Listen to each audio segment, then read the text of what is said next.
今天我们有幸为您播出其中一场精辟的开始，主题为师徒之间节目楞严经4决定清净明悔的断偷与断妄语7集之一。2018年12月23日以英文开示于台湾新地，台湾又称福尔摩沙。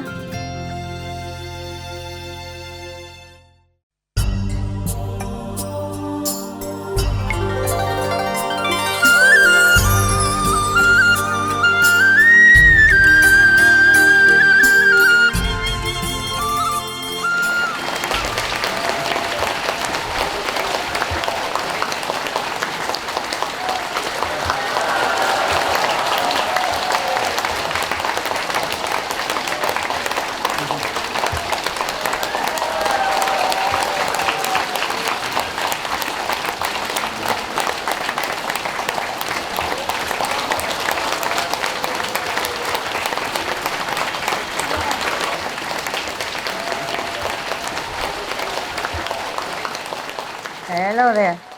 Your beautiful grandma is here.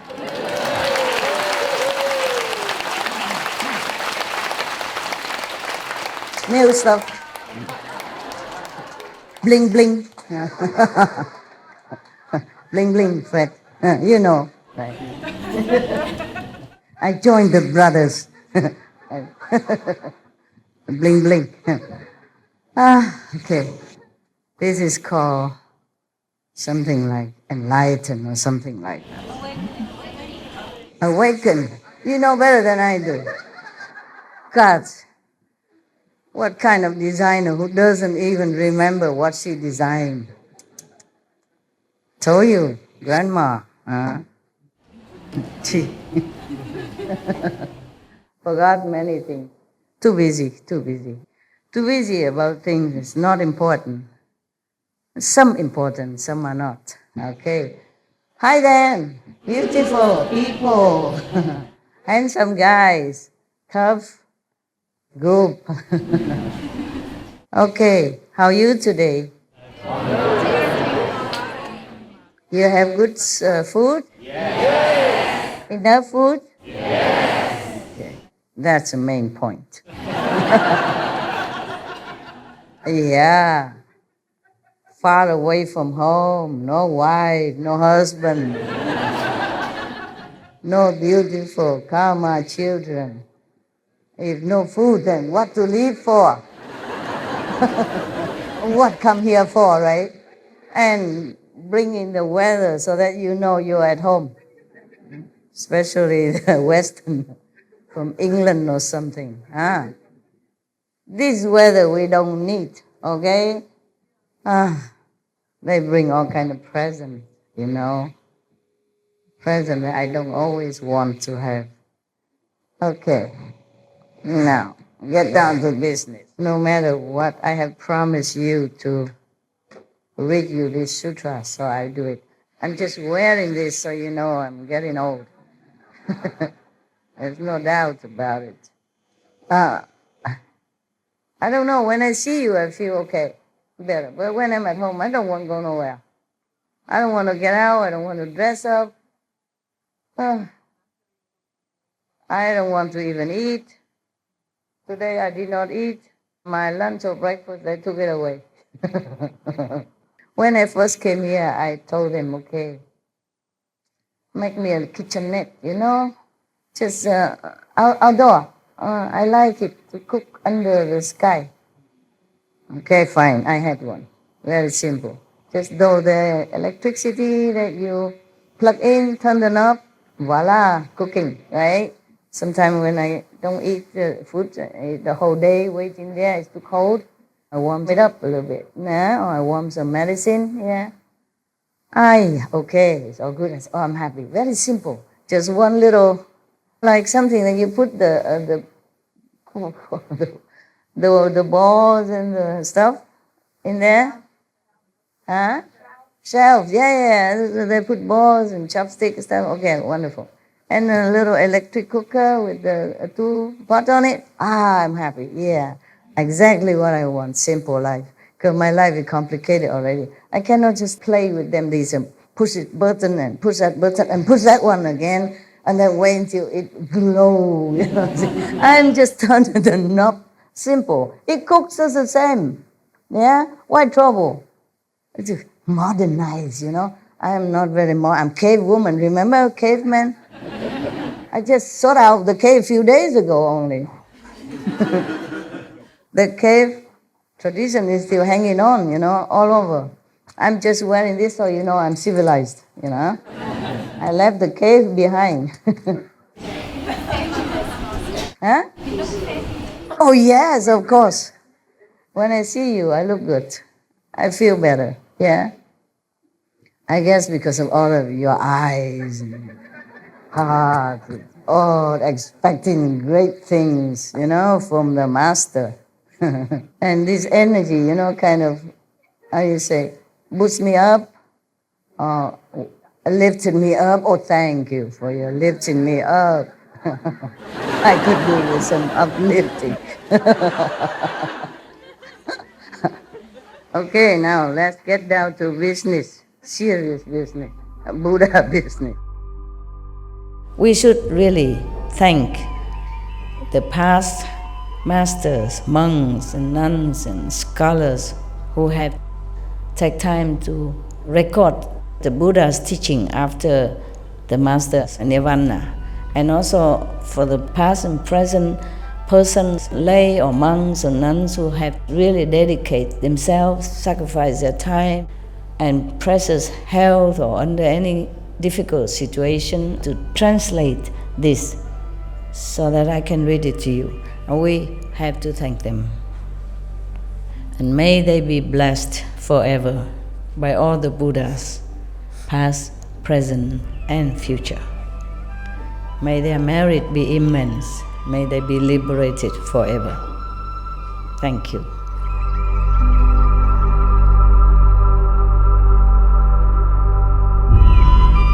According to Buddhism and the believer and the tradition, when you read sutra and all that, you have to put on incense, flower, you know, and bow to the sutra first and thank all the Buddhas and Bodhisattva in 10 directions, all respectfully, before you read it, okay? And then you cover the sutra also with silk, or, you know, beautiful cloth, and I just make it more popular. Yeah, more easy, simple. And I apologize to all the Buddha. I say if I done something wrong, according to the tradition, my heart is full of respect. It's just that I cannot always do that. So please, all the sin, whatever I've done wrong, is all on me. At least other people, they hear the names of the Buddha, according to the sutta, they will get benefit. Yes.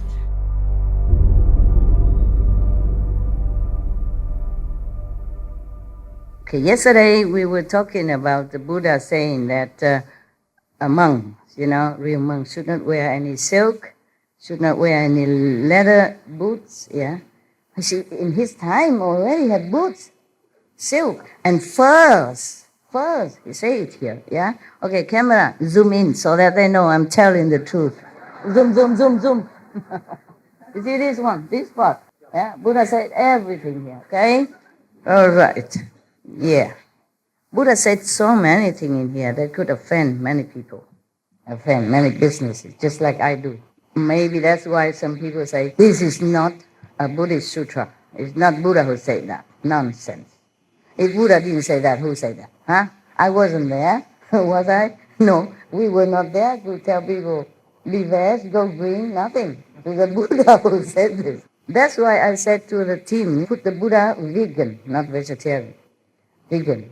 What's a lot of Jainism? Mahavira, he was also vegan. He even advised, not allowed, but he advised his disciple to not to even eat root, not to dig the root to eat it, because it might hurt the worms. You know, the worms in the ground. There are some roots that don't attract worms, so you can eat. But there's some root maybe attract worms, and by the digging, maybe it will hurt the worms. You know, all the masters are so compassionate like that. Yeah. Are you Hindu or sister? Hindu, right? Yes, yes. Hinduism also emphasized ahimsa in any form at all. Yeah? Not to talk about going to war or killing animals, to each other, to insects, to everyone. Now, Buddha is no exception. The Lord Mahavira is no exception. So, not wear silk, not wear leather boots, not wear furs, not wear down. Now, from the birds, the geese, young feather, yeah? Yes. Originally, I thought only when the feather fall down naturally, but maybe by the demand of the industry and the people, maybe they pluck, especially the little chicks. They care nothing. Chicken, if it's a male, meaning no more, cannot produce eggs, they just throw them in a drain and then just grind them and then die. Oh, I cannot sleep for many nights thinking of this poor chicken. Oh, God. Yeah. Okay.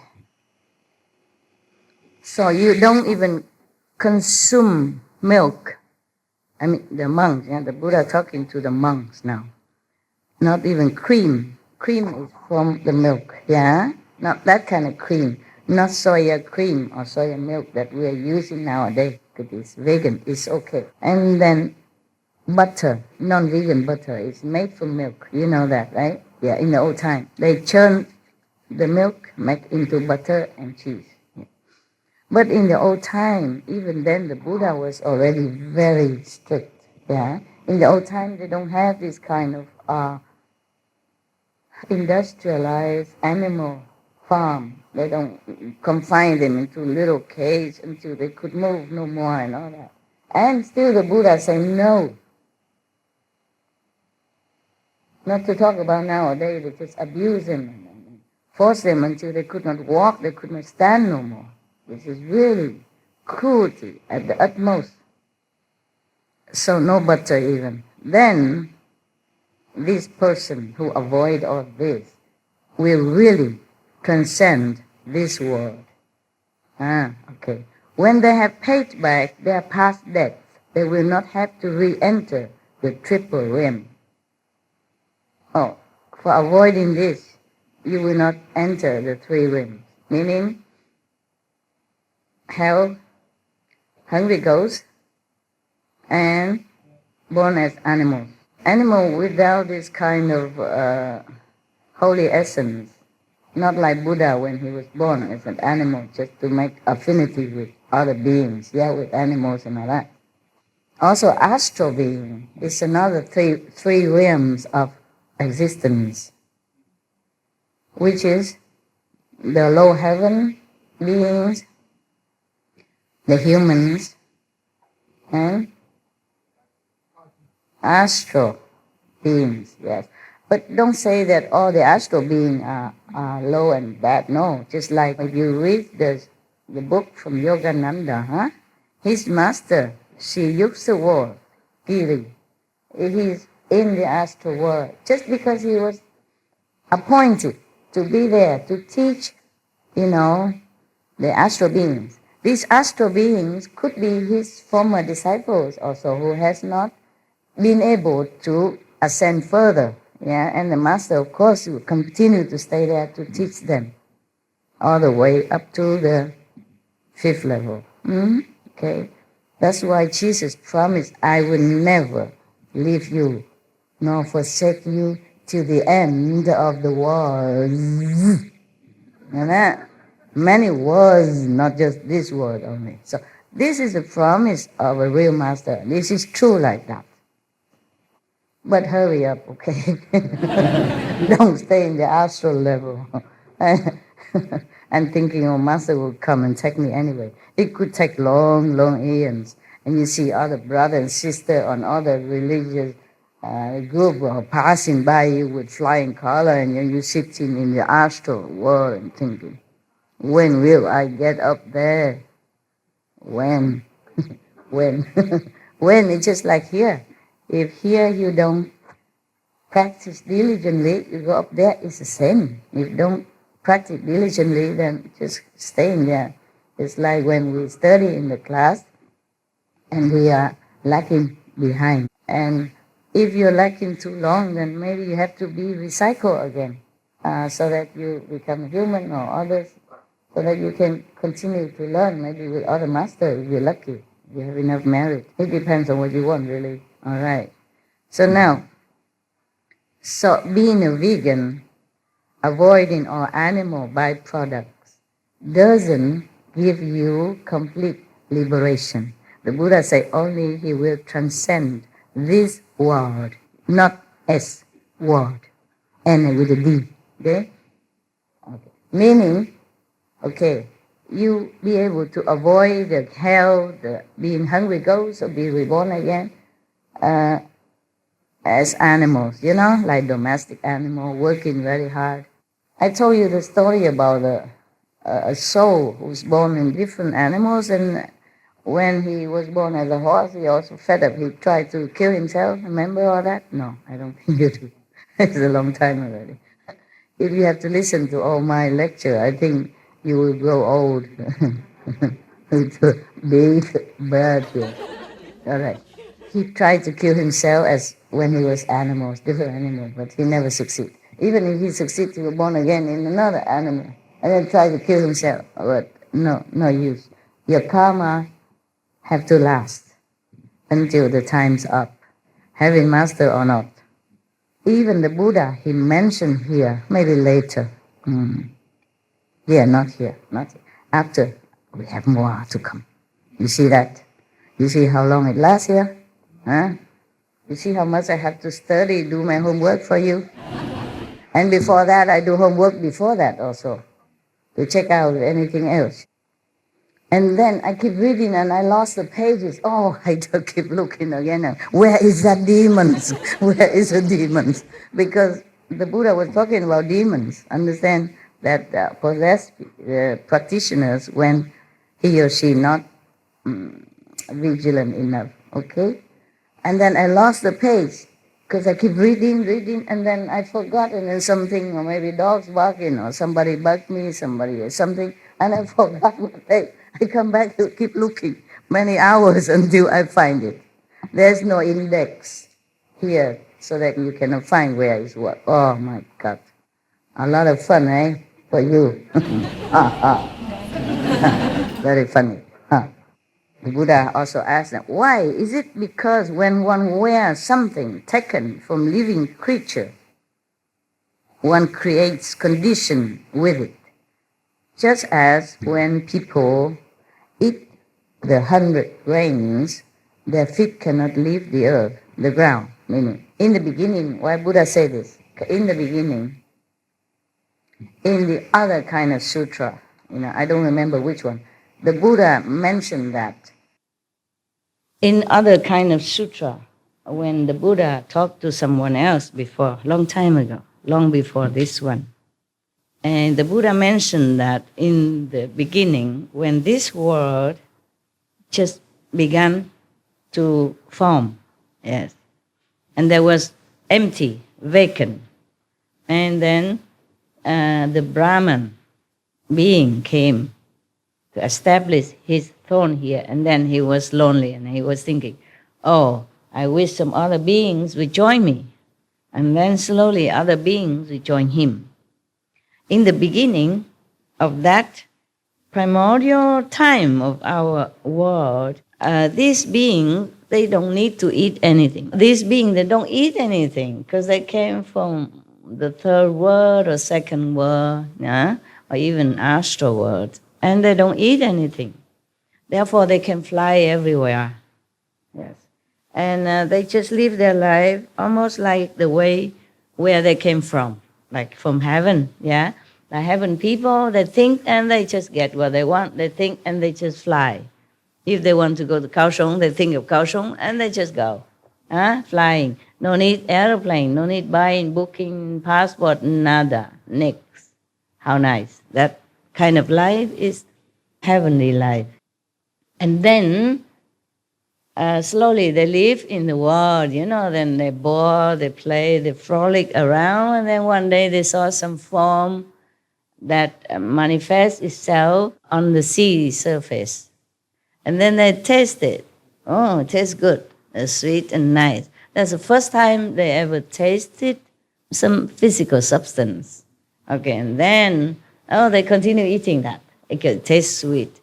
I guess it's seaweed or something in the very primary form, yeah? They eat, they like it, and then they eat, okay. And later they begin to feel like they should eat. They get the habit of eating. And then they look in, there's no more form around. The sea doesn't supply enough, so they go look something else. They see some crawling plants or some with flowers and look good, so they tasted it. It tastes good. So they continue eating that. And later they saw some fruit from the trees, and they try that. Then they eat that. Oh, feels good. And so they continue eating one thing after another. And later they found some grains, and then corn and stuff like that abound on the earth's surface. They keep eating one thing after another. And then the more they eat, the shorter they can fly. The more they digest these earthly food, the lower they can ascend their body. And then their body begin from the etheric body, from the light body, it become more and more coarse and dense. And then slowly they cannot fly no more. And we are the descendant of these no flying people, according to Buddha, story. Now, the Buddha mentioned here, like the human who eats 100 kind of grain, meaning a lot of grain, doesn't mean we eat all 100, but, like 500, 2,000. 800 kind of grain cannot leave the ground, cannot lift his feet up from the ground. That's why I want to explain this to you, why the Buddha say that. Got it now?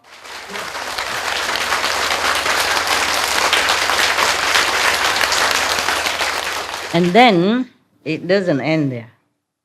After that, they eat the grain, yeah? And in the beginning, the grain is a big, huge kind of round thing. Like, the rice, for example, a grain of rice is as big as, I don't know, maybe a few meters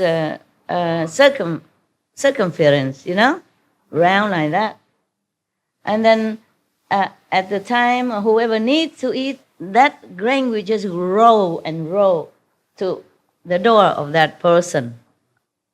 But later, they keep eating too much and the grain becomes smaller and smaller. Maybe the marriage has diminished, until smaller size. And they become more and more human, earthling-like. So the grain becomes smaller, so they will use it and then it scatters on the ground and they grow into smaller grain, yeah? But nevertheless, it grows a lot. So more than enough for everybody. And they grow other things, like fruit, vegetable, fragrant herbs, all that, Everyone, they grow on the field. Everyone wants it. They just go out and get as much as you need, Tomorrow go get again. And then slowly their form changes from like a genderless, becomes, they are different. Depends on how much you eat. The more our ancestors eat, the less beautiful they became.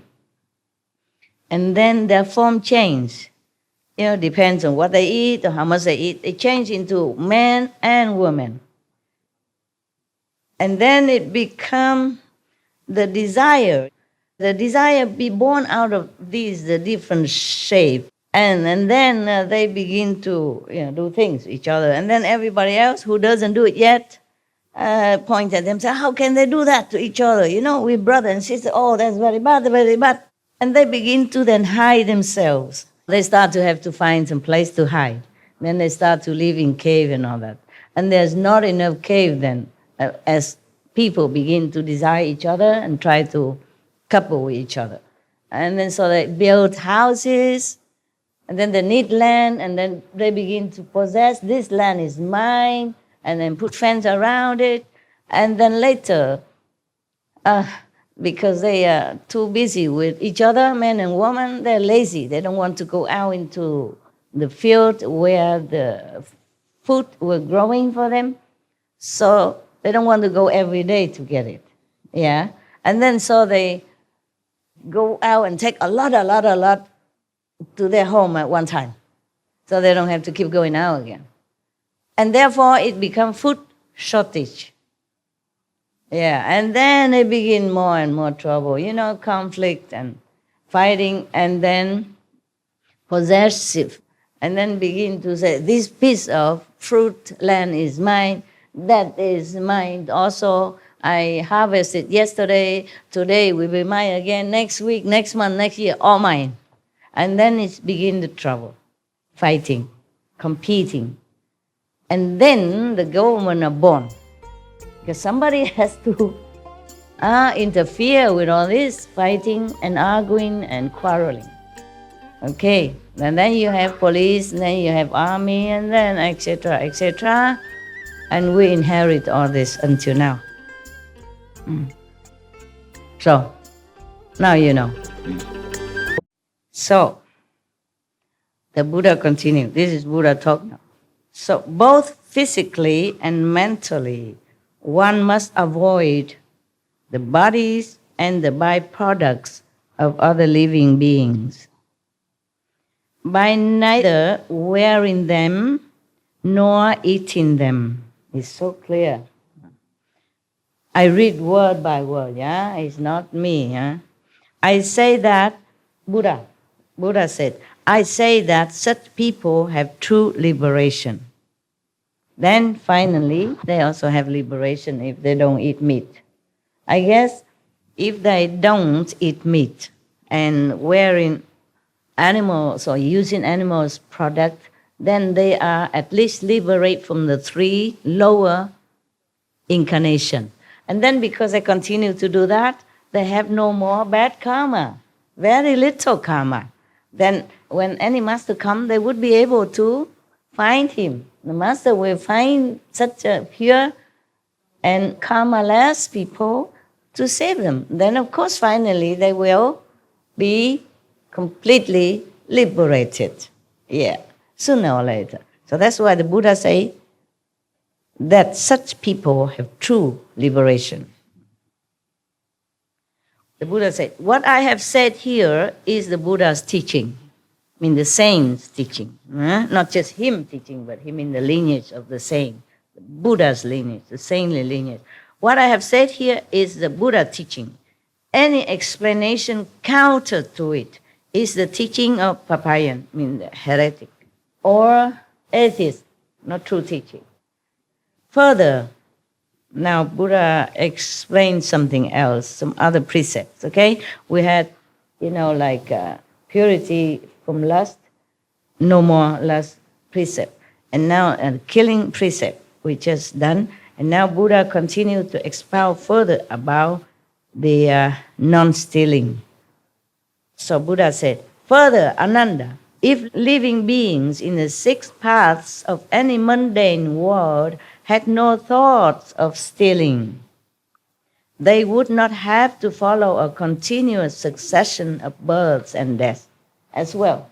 All these precepts are paramount, important, so that you can be liberated, at least from a lower birth of existence. And then slowly the master will take you up higher.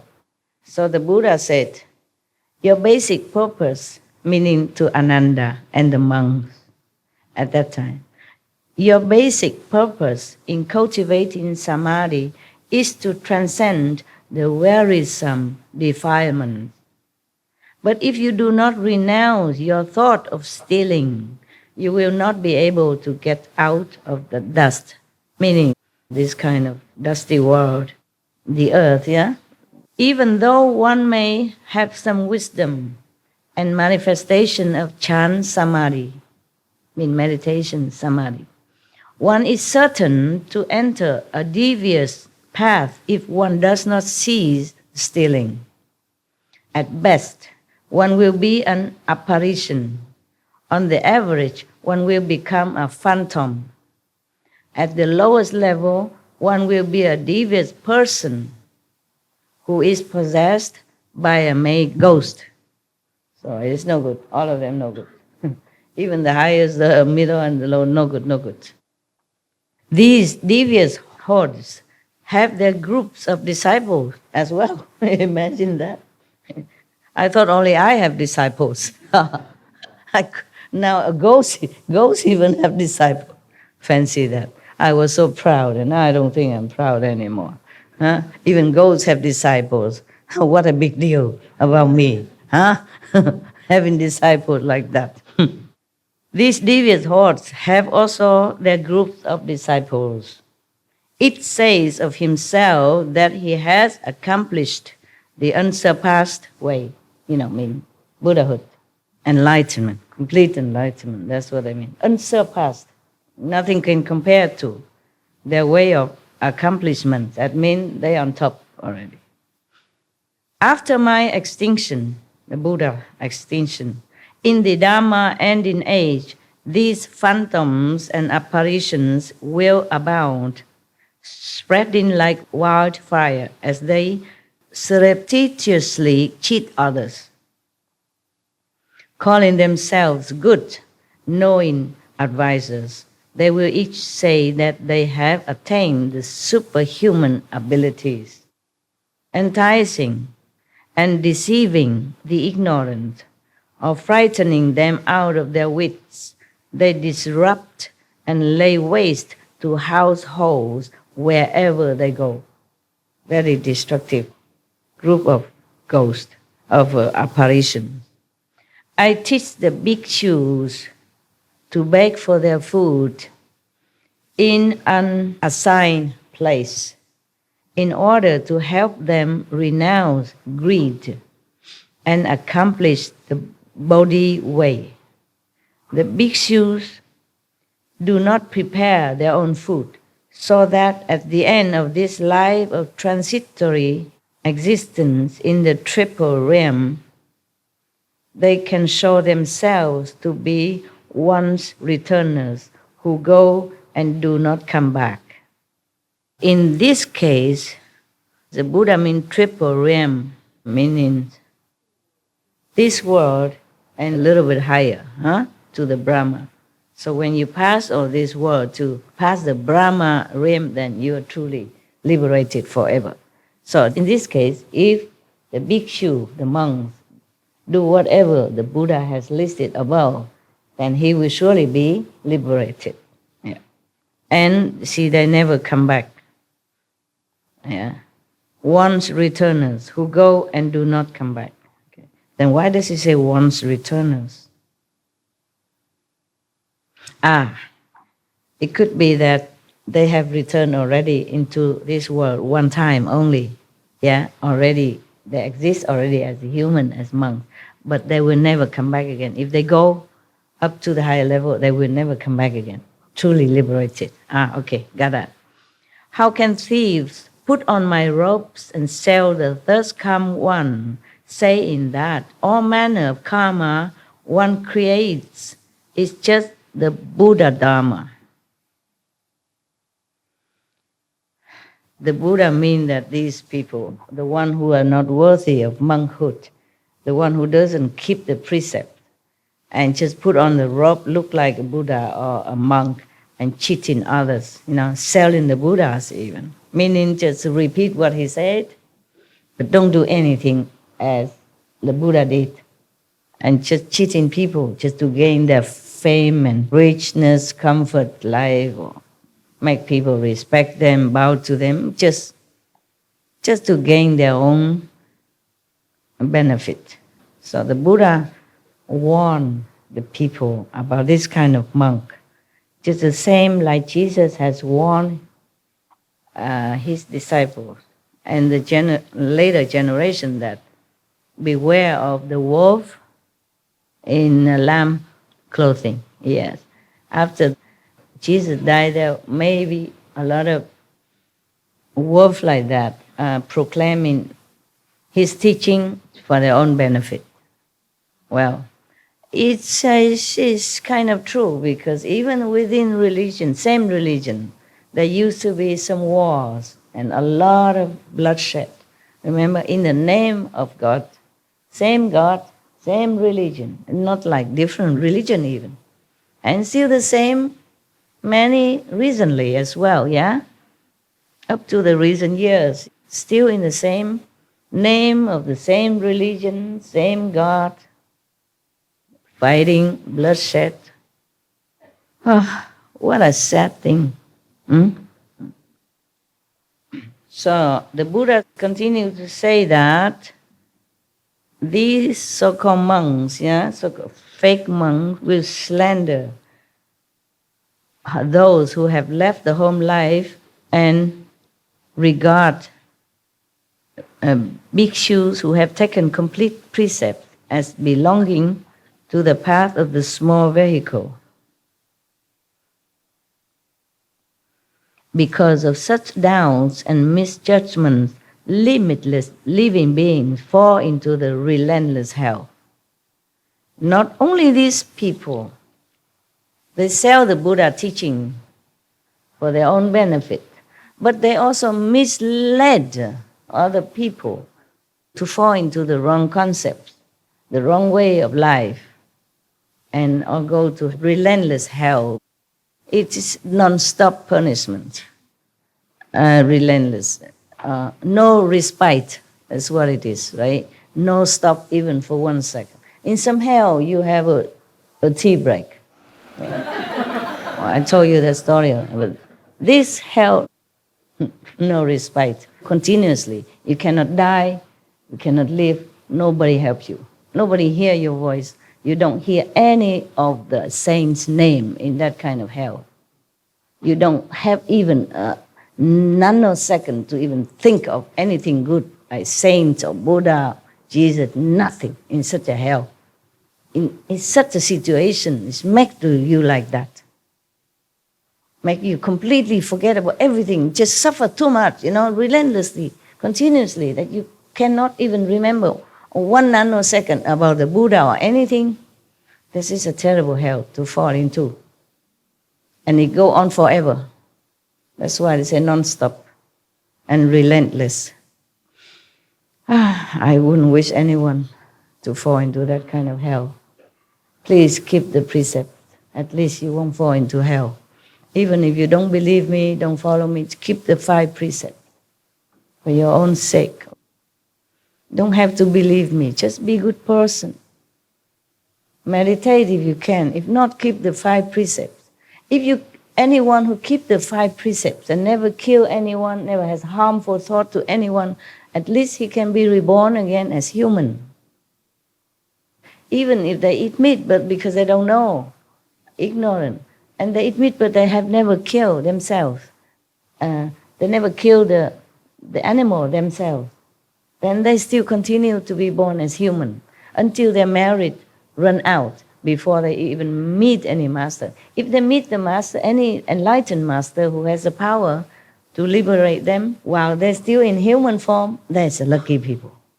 Because their merit is still have to attain to remain as a good human, healthy and sane intellect, to understand what the master is talking about and follow a master. But if their merit run out or they become handicapped or mentally incapable, then even they meet the master, useless. Understand? They don't understand what is it all about. They have to understand what the master teaching in order to uphold it, to follow it. Then they can be liberated. So keep the 5 precepts. Always think good, do good, and help others if you can. Then you'll be surely reborn again as good human. Have a decent life or maybe a rich life. Depends on how much you give and how much heart you have while you're giving it. How pure you are when you're giving. Yeah. Then you'll be rich or medium, rich or poor accordingly. Okay? Yes. Master also no exception, eh? Not because you are master and then you can just live recklessly and disregard it of the law, or no helping people, no sympathetic to people, and no charitable heart, then also no good. Actually, before you became a master, you must have been trained all that already. Otherwise, you couldn't be a master. What I meant is, even you have become a master already, but your karma in the past life, you have not paid, still have a little bit, then it will double, triple, 100 times more, so that you suffer more than normal people. Okay, I say that bhikshus who, after my extinction, have decisive resolve to cultivate samadhi, and who, before the images of thus come ones, I mean the Buddhas, can burn a candle on their body, or burn off a finger, oh God, or burn even one incense stick on their bodies, will, in that moment, repay their debt from beginningless time past. Okay. They can depart from the world and forever be free of outflows. Outflow means fault. Though they may not have instantly understood the unsurpassed enlightenment, they will already have firmly set their mind on it. Now I want to explain to you something. Burn the candle or burn the incense on your body. That was because Buddha is not there anymore, okay? And some people are so earnest, want liberation, so they do some kind of little sacrifice on themselves. Therefore, if you became a monk or nun in a Mahayana tradition, just like I did, they put some incense on your head, to burn it. I still have 3 holes here. Some burn even more, but 3 is the minimum, just because of that. Because it's believed that if you do a little sacrifice like that, you will be free from sin. If you set your mind truly, firmly on the path of renunciation and to help yourself and sacrifice for others. This is a symbol of sacrifice and disregard your comfort for other beings in the future. Because to be a monk, your ideal is to liberate others, to help others to understand the holy teaching, not for yourself only. So anyway, some burn more afterwards. But at the time of ceremony, for being a monk or nun, they give you 3 burning incense only. It burns until your skin burn off. The incense is small like that, okay? And then it keep burning until it burns to your skin. And it did hurt. And if you want to burn more, you do it at home. Because at the time of taking the precept, the full precept to be a monk and nun, there are too many people. So there's no time to burn more for you. But you can do that more at home. Of course, your head are all shaved already. So it's only the skin, the tender skin. And you burn where the most tender, right in front here. That is a symbol of self-forgetting, self-dedication, self-sacrifice. So that you remember that you must do everything you can to help others. Okay? Right. So that's why you're here. Okay, I explained that to you now so you understand more, huh? Yes. So if you want to become a monk or nun, for example, like that, in this Mahayana tradition, you have to be vegetarian. And you have to burn your body, your head somewhere. Head is easy for them because the head is shaved clean before that, and then they put incense, it burn until it burn your head, your skin. And then after the incense has burned to your skin and the incense has no more burning, it's only ash, then they will take the ash away and they give you some cool watermelon to put on it. And they take care of you very tenderly, though. Very nice people. So that's the Buddha say that. The Buddha gave many methods to purify yourself because he knows after he left They might not be able to meet any other master. Even if you met a master, you will not understand it, you will not know. So if you continue to follow the Buddhism, and if you do this and that, then the Buddha will also be connected and help you somewhat. So it doesn't matter which tradition you follow. The original master will also try to help you. It's just the problem is a human that rejects it. Jesus, for example, Jesus always tried to help invisibly, but human that reject him.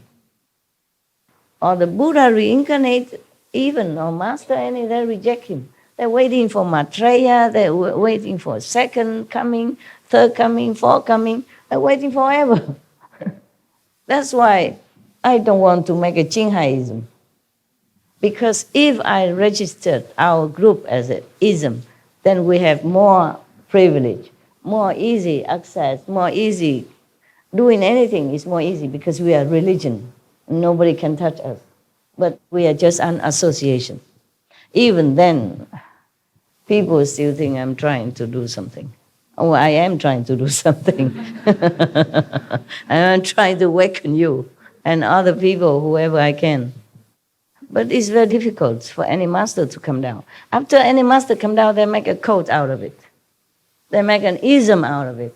And then the other master come later on, or the same reincarnated master have problem, by his own teaching, previous teaching. I told you before, in my ashram before, Sihu or other place, I don't have any building. I use my money for helping the poor, the less fortunate than us. Yeah? I told you because you still have a home to go, right? Homeless people, they don't have. The disaster people, they have nowhere to turn. Yeah? Even if you get wet here, tomorrow you go home, you have dry clothes. Okay? Even if you sit in a tent, so what? Even you have a tent. Disaster people, they don't have a tent. Homeless people, they don't have a tent. Therefore, I use money for other things. I did not build any ashram at all. And then I told you, don't worry, just wait until I die. You have a lot of churches, maybe. Qinghai church is possible. You see, after the Buddha, when he was alive, he would go begging for food. And now, beautiful temples everywhere. And if the Buddha reincarnated, he has to pay a ticket to go in, maybe. Or have to buy some incense or fruit to make offering or something, or have to register as a Buddhist or something, or the same with any religion. When I was in the Himalaya, I normally sit outside and meditate on the rock or somewhere outside, outside in the forest or something. But some days it's too hard or too cold or something. I went inside one of the temple to sit. And the monk kicked me out. Out, no, you cannot sit here. Yeah, I just sit and meditate only. And my legs were cramped or something. I couldn't get out fast enough. So I crawl out. Yeah, I'm going. I mean, I'm crawling out. Yeah, it's like that. Yeah. Maybe I should have make an offering or something. I was almost penniless, okay, when I was in Himalaya. All right, continue with the Buddha. If one does not practice any of these token renunciations of the body on the causal level, then even if one realizes the unconditioned, one will still have to come back as a person to repay one's past debts, exactly as I had to undergo the retribution of having to eat the grain meant for horses. The Buddha had to one time eat the grain that meant for horses or other food meant for horses for 3 months. Probably because he has a little bit of debt he did not pay. But if he had probably burned the incense on his body, then he has paid the debt. Then he didn't have to do that. You see, Buddha very compassionately explained all this, and he even confessed his own debt at his own expense, not wanting the disciple to worship him as a perfect flawless, enlightened beings, but still has some debt to pay from the past life. But this is a Maya arrangement that way, so that the Buddha had to have some debt. Otherwise, how can a Buddha ever had any debt? He's been a Buddha for, you cannot even count how many eons or kalpas already passed. He even confessed that. He has mentioned that if you burn a candle or incense or finger or one incense stick, even one incense stick on their bodies, anywhere, he didn't say on the head, but on their bodies, and then will in that moment repay their debts from beginningless of time. That's why I became a monk, in case I have debt, a lot of debts before. So I guess I'm free of debts now, and all the karma is yours. Yours karma on me, because I have burned the incense, not just one incense, but 3. The Buddha said here, that means I don't have karma. Actually, before that, before I became official monk, I was in some ashram, walking, going from one ashram to another, looking for masters. And several people always look at me and say, oh, you don't have any karma. Look at my hand, or look at my face. Say, oh, you have a bodhisattva eyebrow. I don't know what bodhisattva eyebrow look like, but I did have it according to them. And look at my arm and my hands. Oh, you have no karma. Not at all.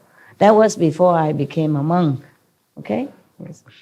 And then I became Tibetan monk, and I became Hindu monk, and then finally become Buddhist monk. I try all traditions. So if I wasn't clean by the Tibetan monk married, then I was clean by the Hindu monks married. If not, then I triple it by become Buddhist monk. So actually, I was free of karma. So whatever happened to me is all your fault. Lovely karma, yes. It's nice to blame somebody else. It's easy.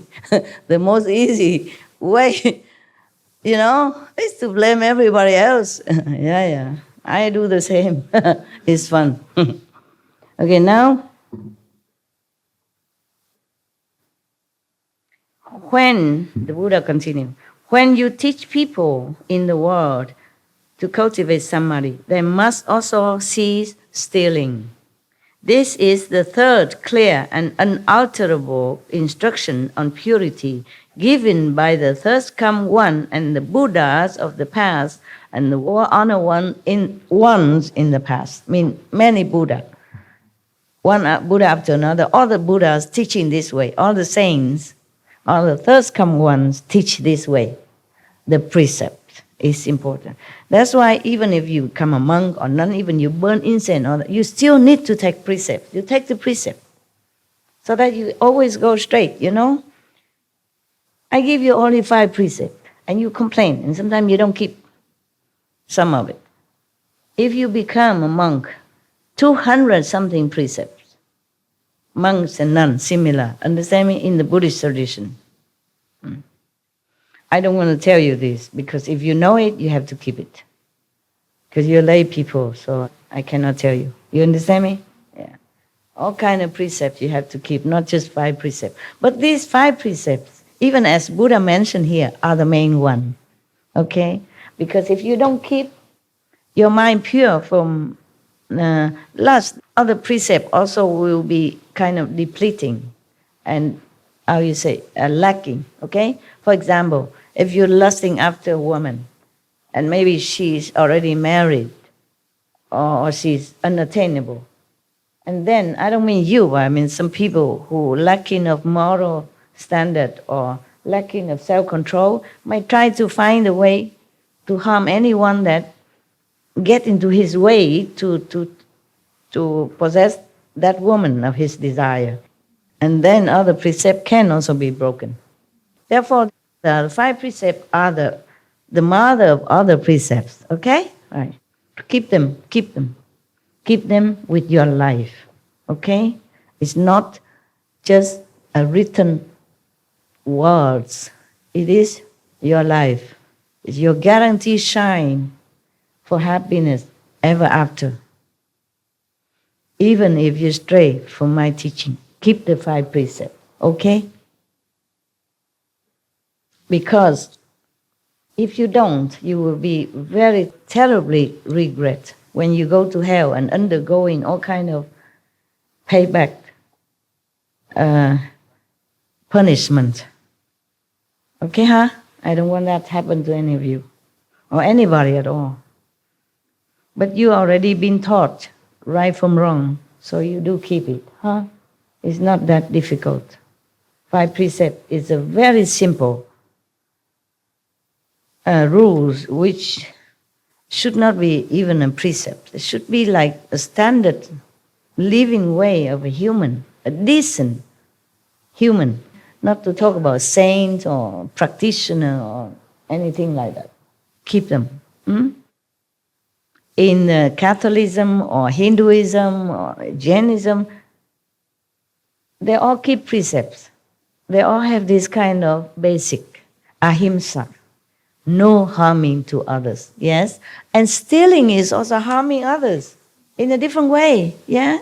Because if you steal somebody money or something that he or she needs, then you discomfort that person. You make her and him, hers or his life not smooth, and then you make him worry and then distracting him or her from their daily routine or efficiency to their work, whatever they're doing.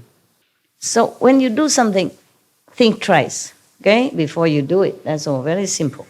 Whatever not yours, even if worthless, don't take. Very simple, okay? Is that difficult? No. Been told decades already, huh?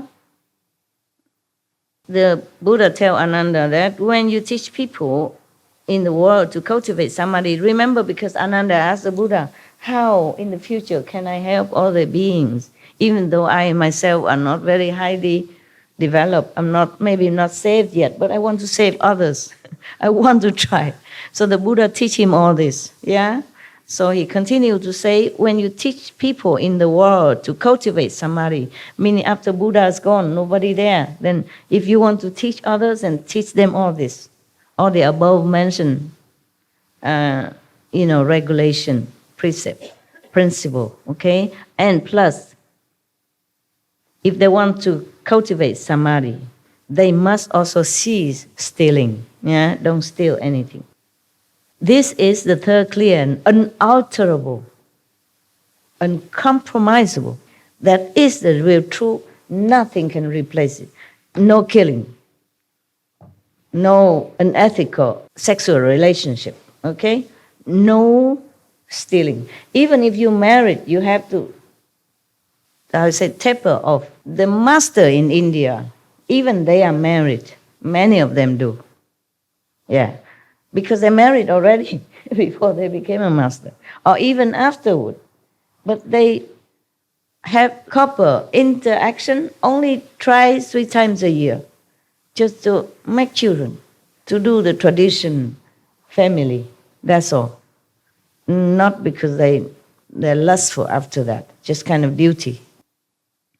So this is unalterable rules of the universe that you must keep in order to be liberated, with or without the Buddha presence. Now, therefore, Ananda, if cultivators of chant, samadhi, in meditators, do not cease stealing, they are like someone who pours water into a leaking cup and hopes to fill it. I mean, useless, useless. You waste your time. If you pour water into a leaking cup, will the water stay inside? No. So if you don't keep these basic precepts, then no matter how long you meditate, it just keeps leaking out, gone to the Maya power. The Maya will take it and use it to harm you and harm others as well. He may continue for as many aeons as there are fine motes of dust, but it still will not be full in the end. It's like that. If you don't keep the precept, forget your samadhi, forget your meditation. Useless to you. That's what the Buddha said. All right, I say the same. in Thailand, there was one sister. She had several disciples during meditation. See in the vision that I was the King Rama V of Thailand. It's not my fault if they saw I was King Rama of Thailand. Understand me? Even if I was. Then she criticized me. Yeah. She said that according to her, any decent man will marry only one wife. The King Rama maybe have more than one wife. I can't remember. Maybe I'm not King Rama. I don't remember how many wives I had. If I did, so what? Okay? So I told her, even if King Rama or I married 100 times to 100 women, 100 men, I'm still enlightened. And I'm still in focus of enlightenment. And I'm still in heaven. Even master had to pay some debt, okay? Maybe not for the master himself, but for the disciples, okay? That's number one, okay? Like the Buddha has to eat the horse food, okay? Actually, in some other karma, in some other sutra, they say because of disciples' fault, disciple karma, that he had to do that. And no matter what, okay? There's a master business. Your business is just to take your precept, keep it, meditate, and be good, okay? Now, for the poor King Rama of Thailand, he was very famous, very beloved by his people, and he did a lot of good things for Thailand. Very beloved king. And any king who married once or twice or third times, it is tradition, it is obligation. Because in the old time, that is the king, they have to marry and have a lot of princes and princesses, so they can fill the post here and there, married to the neighboring countries' girls, princess or prince, to tighten the friendship, coalition with neighbors. That's how they do it, okay? Not necessarily that the king likes it. And you don't know what the king's heart problem. He may have many wives or concubines, but it works like this. Every night he had to pick up from the unknown, card, okay? Like for example, I have 2, 3, 4 cards here, okay? Or 100 cards, whatever. The name is written here, upside down. So I don't see what card, what name of the concubine is coming tonight. I just pick any. Oh, Elizabeth. Okay.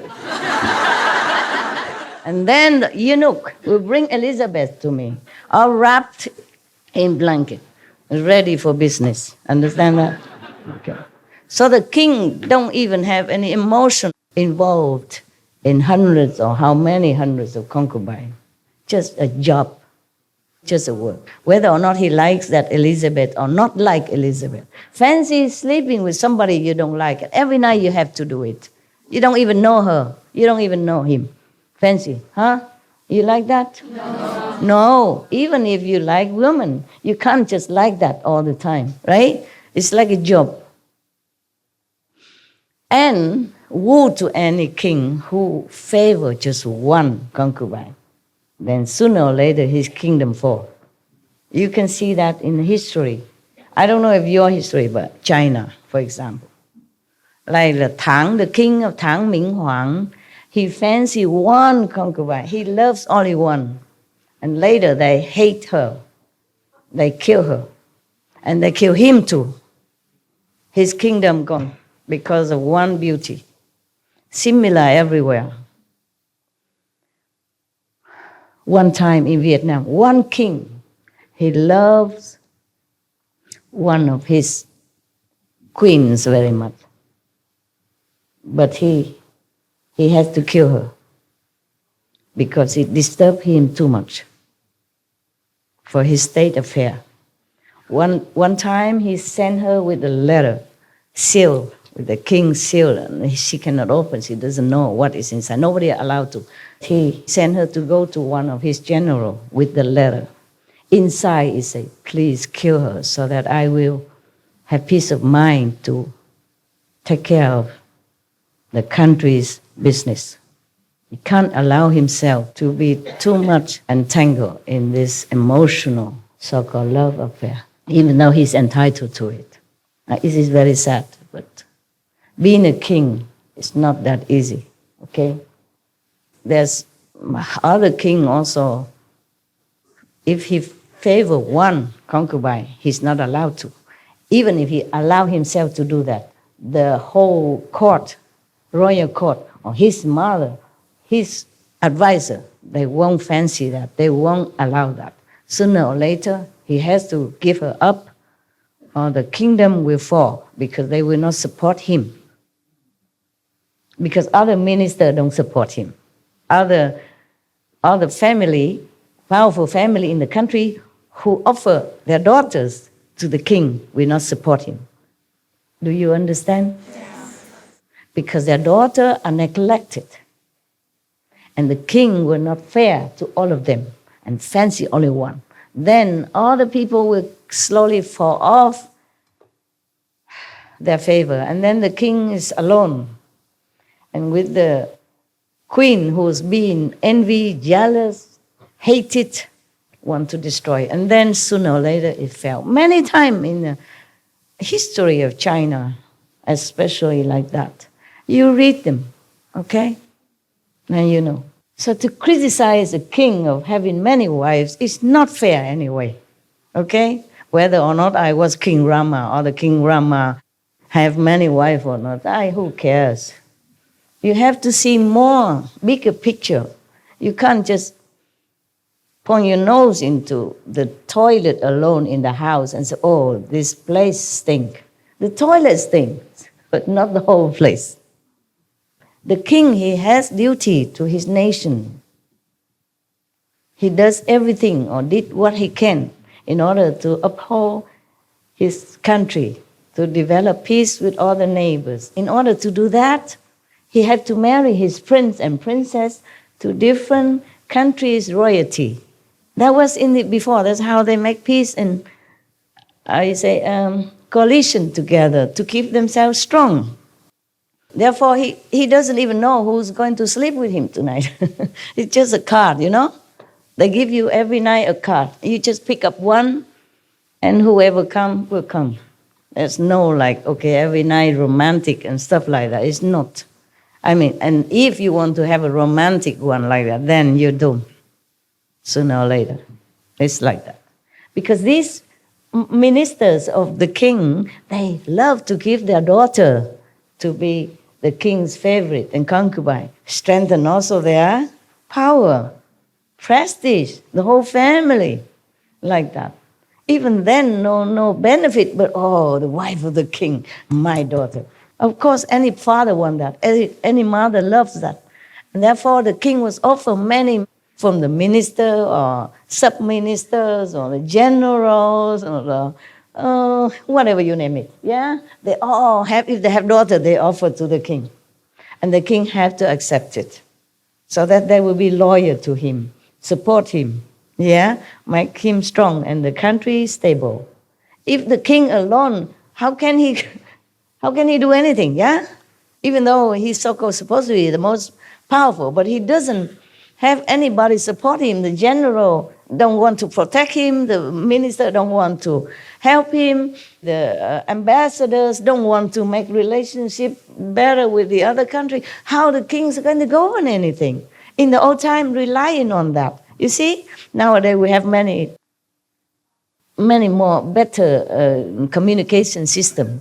Yeah, we can go directly to another country. Being a king, you can go directly, or minister or prime minister, you can go and shake hands with a neighbor country quickly. In the old time, you have to rely on all these supports around you. All support you get. Therefore, he has to have many wives. And he has to be fair to all of them, and that is the rule. He cannot pick one or two or three. Just have to treat all of them. Every night he has to sleep with one different woman. And they take turn, you know. If they have 100, then he has to keep every night one until the 100's done and then return. He cannot have one wife, 2 nights, 3 nights. Just one. He likes it or not like it. It's like that. Even in China history, one king, he cannot have children. It's just like some men don't have children somehow, you know. Maybe their destiny, maybe they are not potent. So that king has no children at all with all his queens and, you know, second queens, third queens, concubines. No one bear him any child. He is impotent. So what they do? Every night or every now and then they make a party in the palace secret chamber somewhere, and they let the young, handsome, able, you know, potent men go into there and have party with the concubines. And then all the children are born from there, become prince and princess, and also marry off outside as the royal members. So the king still can, you know, strengthen his relationship with neighborhood country, even though he himself has no children. He does that. Very good. You see, so the king cannot even afford jealousy, not possessiveness of any concubine, even though if he is important, he cannot even afford to feel bad and then don't let other men come in and sleep with his so-called wives. He does that for the country. That is the man. No matter how many wives he has, he's a good king. You capiche now? Yes. You have to have wisdom, fairness, and IQ. Okay? Not just judging a little petty here, petty there, petty. It's no good. Okay? It's a little mundane, but you should know a little bit. Okay? Being a king, you know, it's not that easy. Nowadays, king doesn't have to have many wives anymore. But even then, I remember some decades ago, one queen of a country cannot bear children, and the king has to abdicate her. And she has to be dismissed because she couldn't bear children. King have to have children. To continue the royal lineage is an obligation. Obligation. So some nowadays, even the prince, if married to some lady, even royalty or not, she has to bear children, and right away, almost right away after wedding. Before that, they can be boyfriend, girlfriend for years, but have nothing. After marriage, immediately have children. You can see that, you know that. We go back to the precept, not going astray from the precepts, okay. The Buddha continue. If bhikshus, monks, you know, do not store away anything. Bhikshus is a Sanskrit term for monks, for renunciates, yeah? Mostly referred to as monks only. Bhikshuni is nuns, okay? The one who take full precept, 200-something precept, okay? And the rest to at bhikshu, mean real monk, full monk. And the bhikshuni is the one, the same, okay? Otherwise, you can refer to as just monk and nun, okay? In this, the Buddha addressed the full monk, the high monk, okay? And at that time, normally in the old time in India, we don't have bhikshuni. We don't have nuns. Nuns were not allowed in the monastery. It was before. And then after the Buddha became Buddha, his stepmother, or this stepmother, you know, because his mother died at his birth, so the sister of his mother took care of him. And that mother wanted to become a monk also under the Buddha. And Buddha cannot refuse. It's his mother, and then his wife and all that. That's how the nuns' order came into being, okay? But the Buddha worried that because his mother is a queen of the country, highly positioned, respected, living in luxury and splendor, how is she going to be a humble nun, living ascetic life? Also, nuns not easy in those days. They don't allow nuns because women very inconvenient to travel around, to be alone. Yeah. Also, we women have other things, other needs. Yeah. And also, if mixing with monks, there might be other things, undesirable affection or thing might come about. So there were no nuns in the order of the Buddha, and at that time also. But the mother, how can he refuse? So he has to make some exception. But he said, even if you are the mother and the queen of the country, you still need to bow to the monks, no matter how young and how old his monkhood, okay, like how long he has been a monk. You still need to bow to them. If you accept that, then I will let you. The mother immediately bowed to all the monks. Yeah, and so the Buddha has to keep his promise. Same from then on, all the nuns in the Buddhist tradition, even though they took the full precepts and the full-fledged nunhood, just like equal to the monks, they still have to bow to the monk because of that. Not because the Buddha disrespect his mother, but number one, because she has to be humble, okay? To be a monk and nun, you must be humble. Otherwise, what's the use? You just sit there and take people offering and prostrating to you. Therefore, the Buddha make them go out and begging and all that, just to train humility and lessen greediness, yeah, and possessiveness. So being a monk and nun also has a very good advantage. You train yourself in some discipline. It's a very noble kind of lifestyle. Very frugal, very humble, but high living, high thinking, high enlightenment. And now,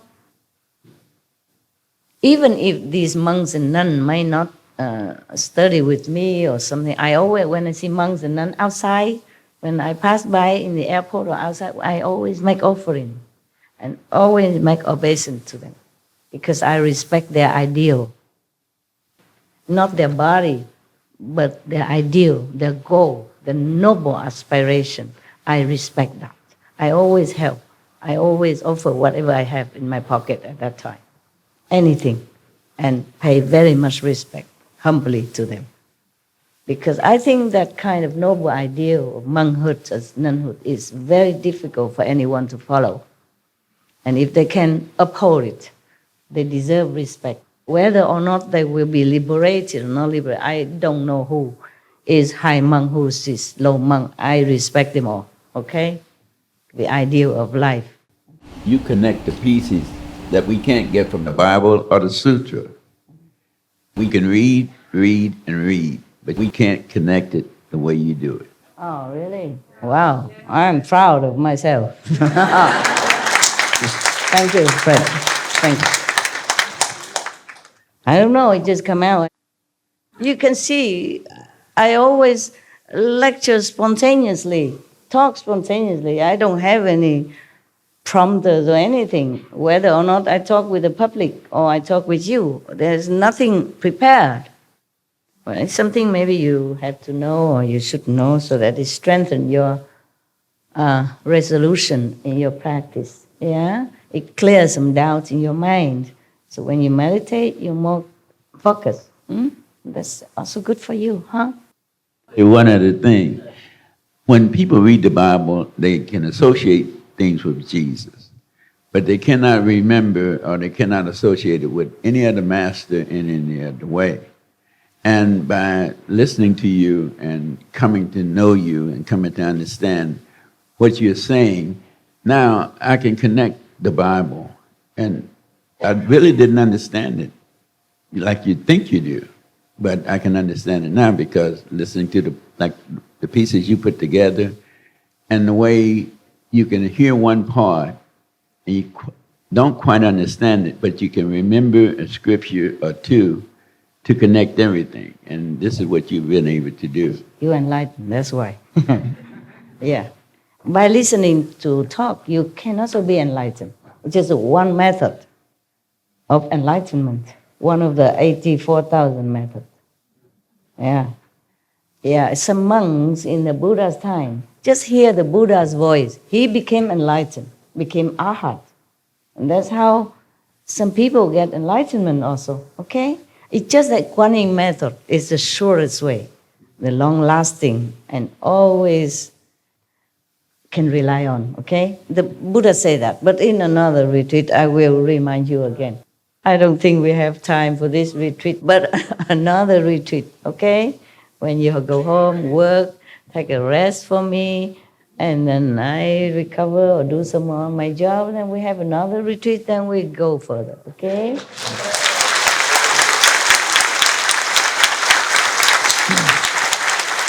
If I'm still alive, yeah? All right. Okay, now. Yeah, because sometimes I'm thinking to myself, can I continue? That's what it is. But thanks to your support and your love and your enthusiastic energy, I survive every time I come out. Survive.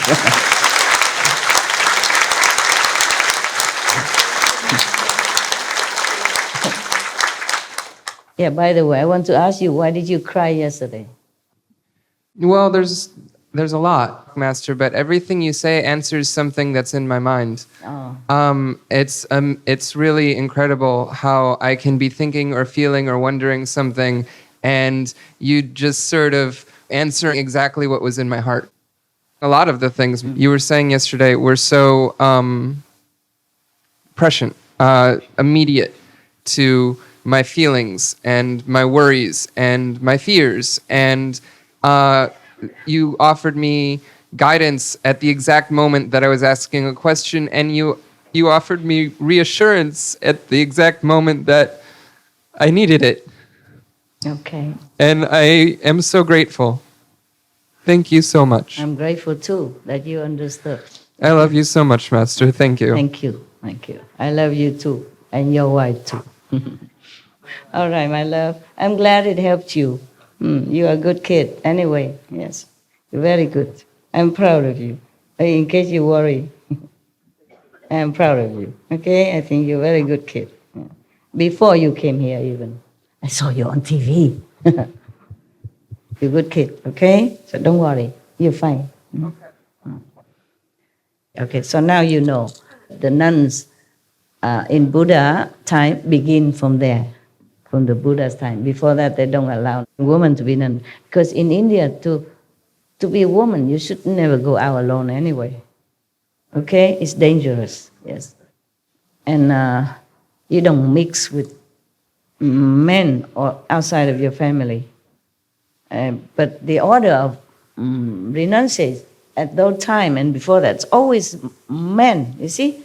Men, because they're tougher, they can sit outside under the tree to meditate, they can go out for alms alone. They can endure more, supposed to endure more hardship than women, yeah? Woman is different body makeup, less convenient than a man to be an ascetic, okay? In the old time, monks supposed to be ascetic, yeah? They sit anywhere, they live. They sleep on the ground. They have just a few belongings. Women cannot endure all that. The Buddha was also worried about that his mother, second mother, was a royalty, lived in comfort and luxury, having servants, day and night. How is she going to bear this kind of life also? Not to talk about anything else. But she was determined. Yeah, she loves him that much, and she believed in him so much. So she determined. And then she has become a good nun. From then on, she became a chief of the nun. So anytime Buddha has some more nun, he will always handle it to her to take care. Yes. She was that enlightened. Yeah, but very humble because she knows, she understands the Buddha. She believes him and she was enlightened. Very good, very good. But at that time, originally, the Buddha doesn't want any nun. Even after the mother begging him, he still don't want it. Because, a royalty and the mother, how is he going to mix in here? Where does she live? How can she endure all this? And is she going to be so snobbish and all the monks will be very afraid of her because she's a mother of the Buddha and the queen of the country? Whew. These two titles scare any man. Not to talk about monks, yeah? And the Buddha worried the monks also very pure and simple. He worried they might feel oppressed, yeah? Uncomfortable around. So he said, no, no. But thanks to whom, Ananda. He kneeled down and begged the Buddha, say, she is your mother. Yeah, you cannot differentiate that she's all sentient being. You preach that all equal. He preached back to the Buddha. He gave back to the Buddha whatever the Buddha said. Equality. All sentient being has Buddha nature. And then say, so I think you should also exercise compassion and mercy on your mother. Then the Buddha has to okay. So that's why in many Buddhist nunnery, they also revere Ananda photo, Ananda image, yeah, because he is the one who helped them to be able to follow this noble path. But it's maybe it's good for you to know something. Yes. So that you know why is this and why is that. Nah? If I just read this faster, but you don't know much more than the just the written word. There are history in here. There are background, okay? There are facts.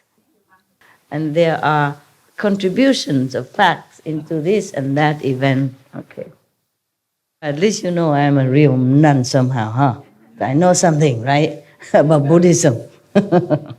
I don't know how I know all that. It's just too long ago. Somehow I just know and I read here and there, I guess, huh?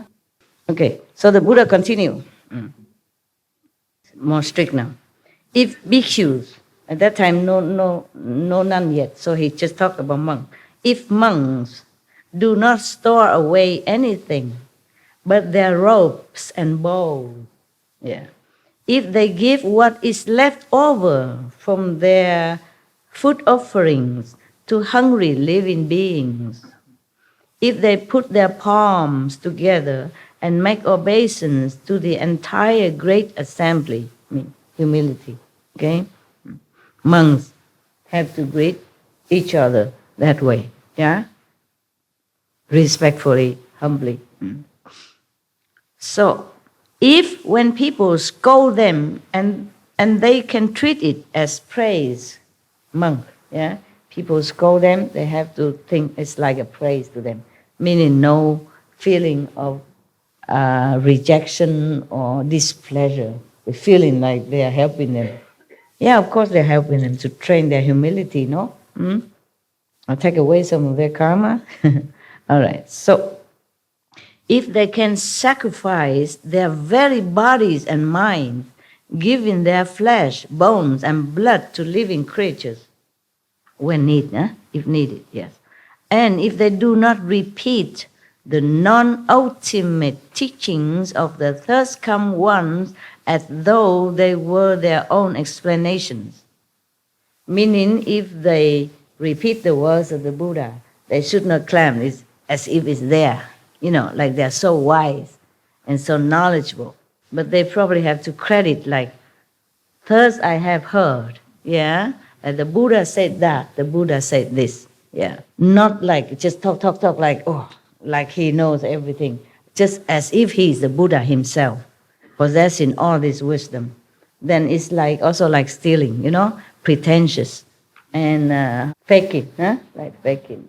As if they were their own explanation, they should not, okay? Misrepresenting them to those who have just begun to study. Then the Buddha gives them his seal as having attained true samadhi.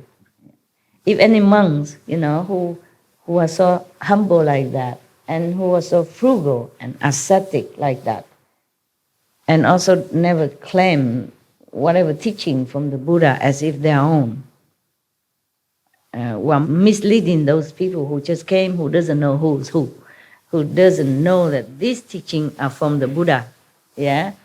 misleading them, let them think that this is this monk's teaching. Then, then the Buddha will certify him as attains true samadhi, means attain true wisdom, stabilization in his enlightenment, station. What I have said here, what I have said here is the Buddha's teaching. Any explanation counter to it is the teaching of Papir. As usual, he said that. Whatever he teach right here, right now, at that time, was from the saint. Truly saintly teaching, holy teaching. Anything else that is opposed to it is wrong. Ananda, though living beings in the six paths, you remember six paths? Low heaven, human, asura, hell, animals, ghosts, hungry ghosts. Though living beings in the six paths of any mundane world, you hear that? Any mundane world. Meaning the Buddha say that there are more worlds than just ours. See that? Yeah. All the planets, not just ours. We have been heard in that from your Supreme Master Qinghai, right? Now it is certified here.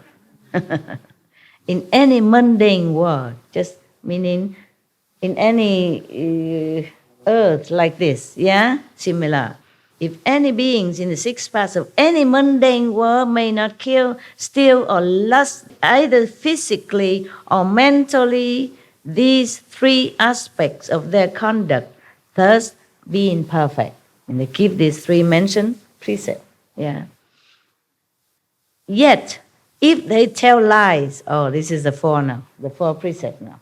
Okay, if they kept the three mentioned above, perfect, good. But still, if they tell lies, the samadhi they attain will not be pure. This is the four precepts now. They will become demons of love, you mean this physical attachment, and views, and will lose the seat of the thirst come one, meaning they will lose their wisdom, their seat of enlightenment to become Buddha. They cut it off. Wow. That means you will never become Buddha. If you lie, okay? Even. If you kept the three precepts above, no lust, no killing, no stealing, but if you lie, you still cannot be a Buddha. Oh man, that's very strict. Keep it, guys, as much as you can, So maybe you can become 50% Buddha, 60% Buddha, 80% Buddha. Or human at least, not running around in the vicious cycle of birth and death in a lower realm. Okay, please keep the five precepts. The Buddha continued. They say that they have attained what they have not attained, meaning these demonic practitioners, that they have not become Buddha, but they say they are Buddha, okay? And that they have been certified when they have not been certified, meaning the Buddha or any saint have not confirmed that they have reached Buddhahood, a great enlightenment, but they go around and boast that they do, okay? This is the greatest lie. And for this, you also will go to the non-stop hell, according to Buddha, other sutra that I read. That's the most heinous lie of all, that you say you attain Buddhahood, but you have not. Meaning deceiving other beings. And then the other beings, they follow you. They also fall into the same pit. That is why it is so bad. This is the worst lie you can commit, because you lead other beings into the false views with you too, believing in your power when you don't have. So if you go to hell, they will have to go with you. Deceiving also deprive them from a chance to meet a real living Buddha. And that's why it's the worst sin you can commit, the worst lie ever. In Buddha, they say it's the greatest lie that you can commit, unredeemable. The Buddha warning his monks here and the future monks after his nirvana that should not do that. Yes. But the Buddha cannot warn the whole priesthood or monkhood after his nirvana. Not everybody read this. Not every monk even know this sutra. Okay? You are lucky to know it. Thank you. You're welcome. You're welcome.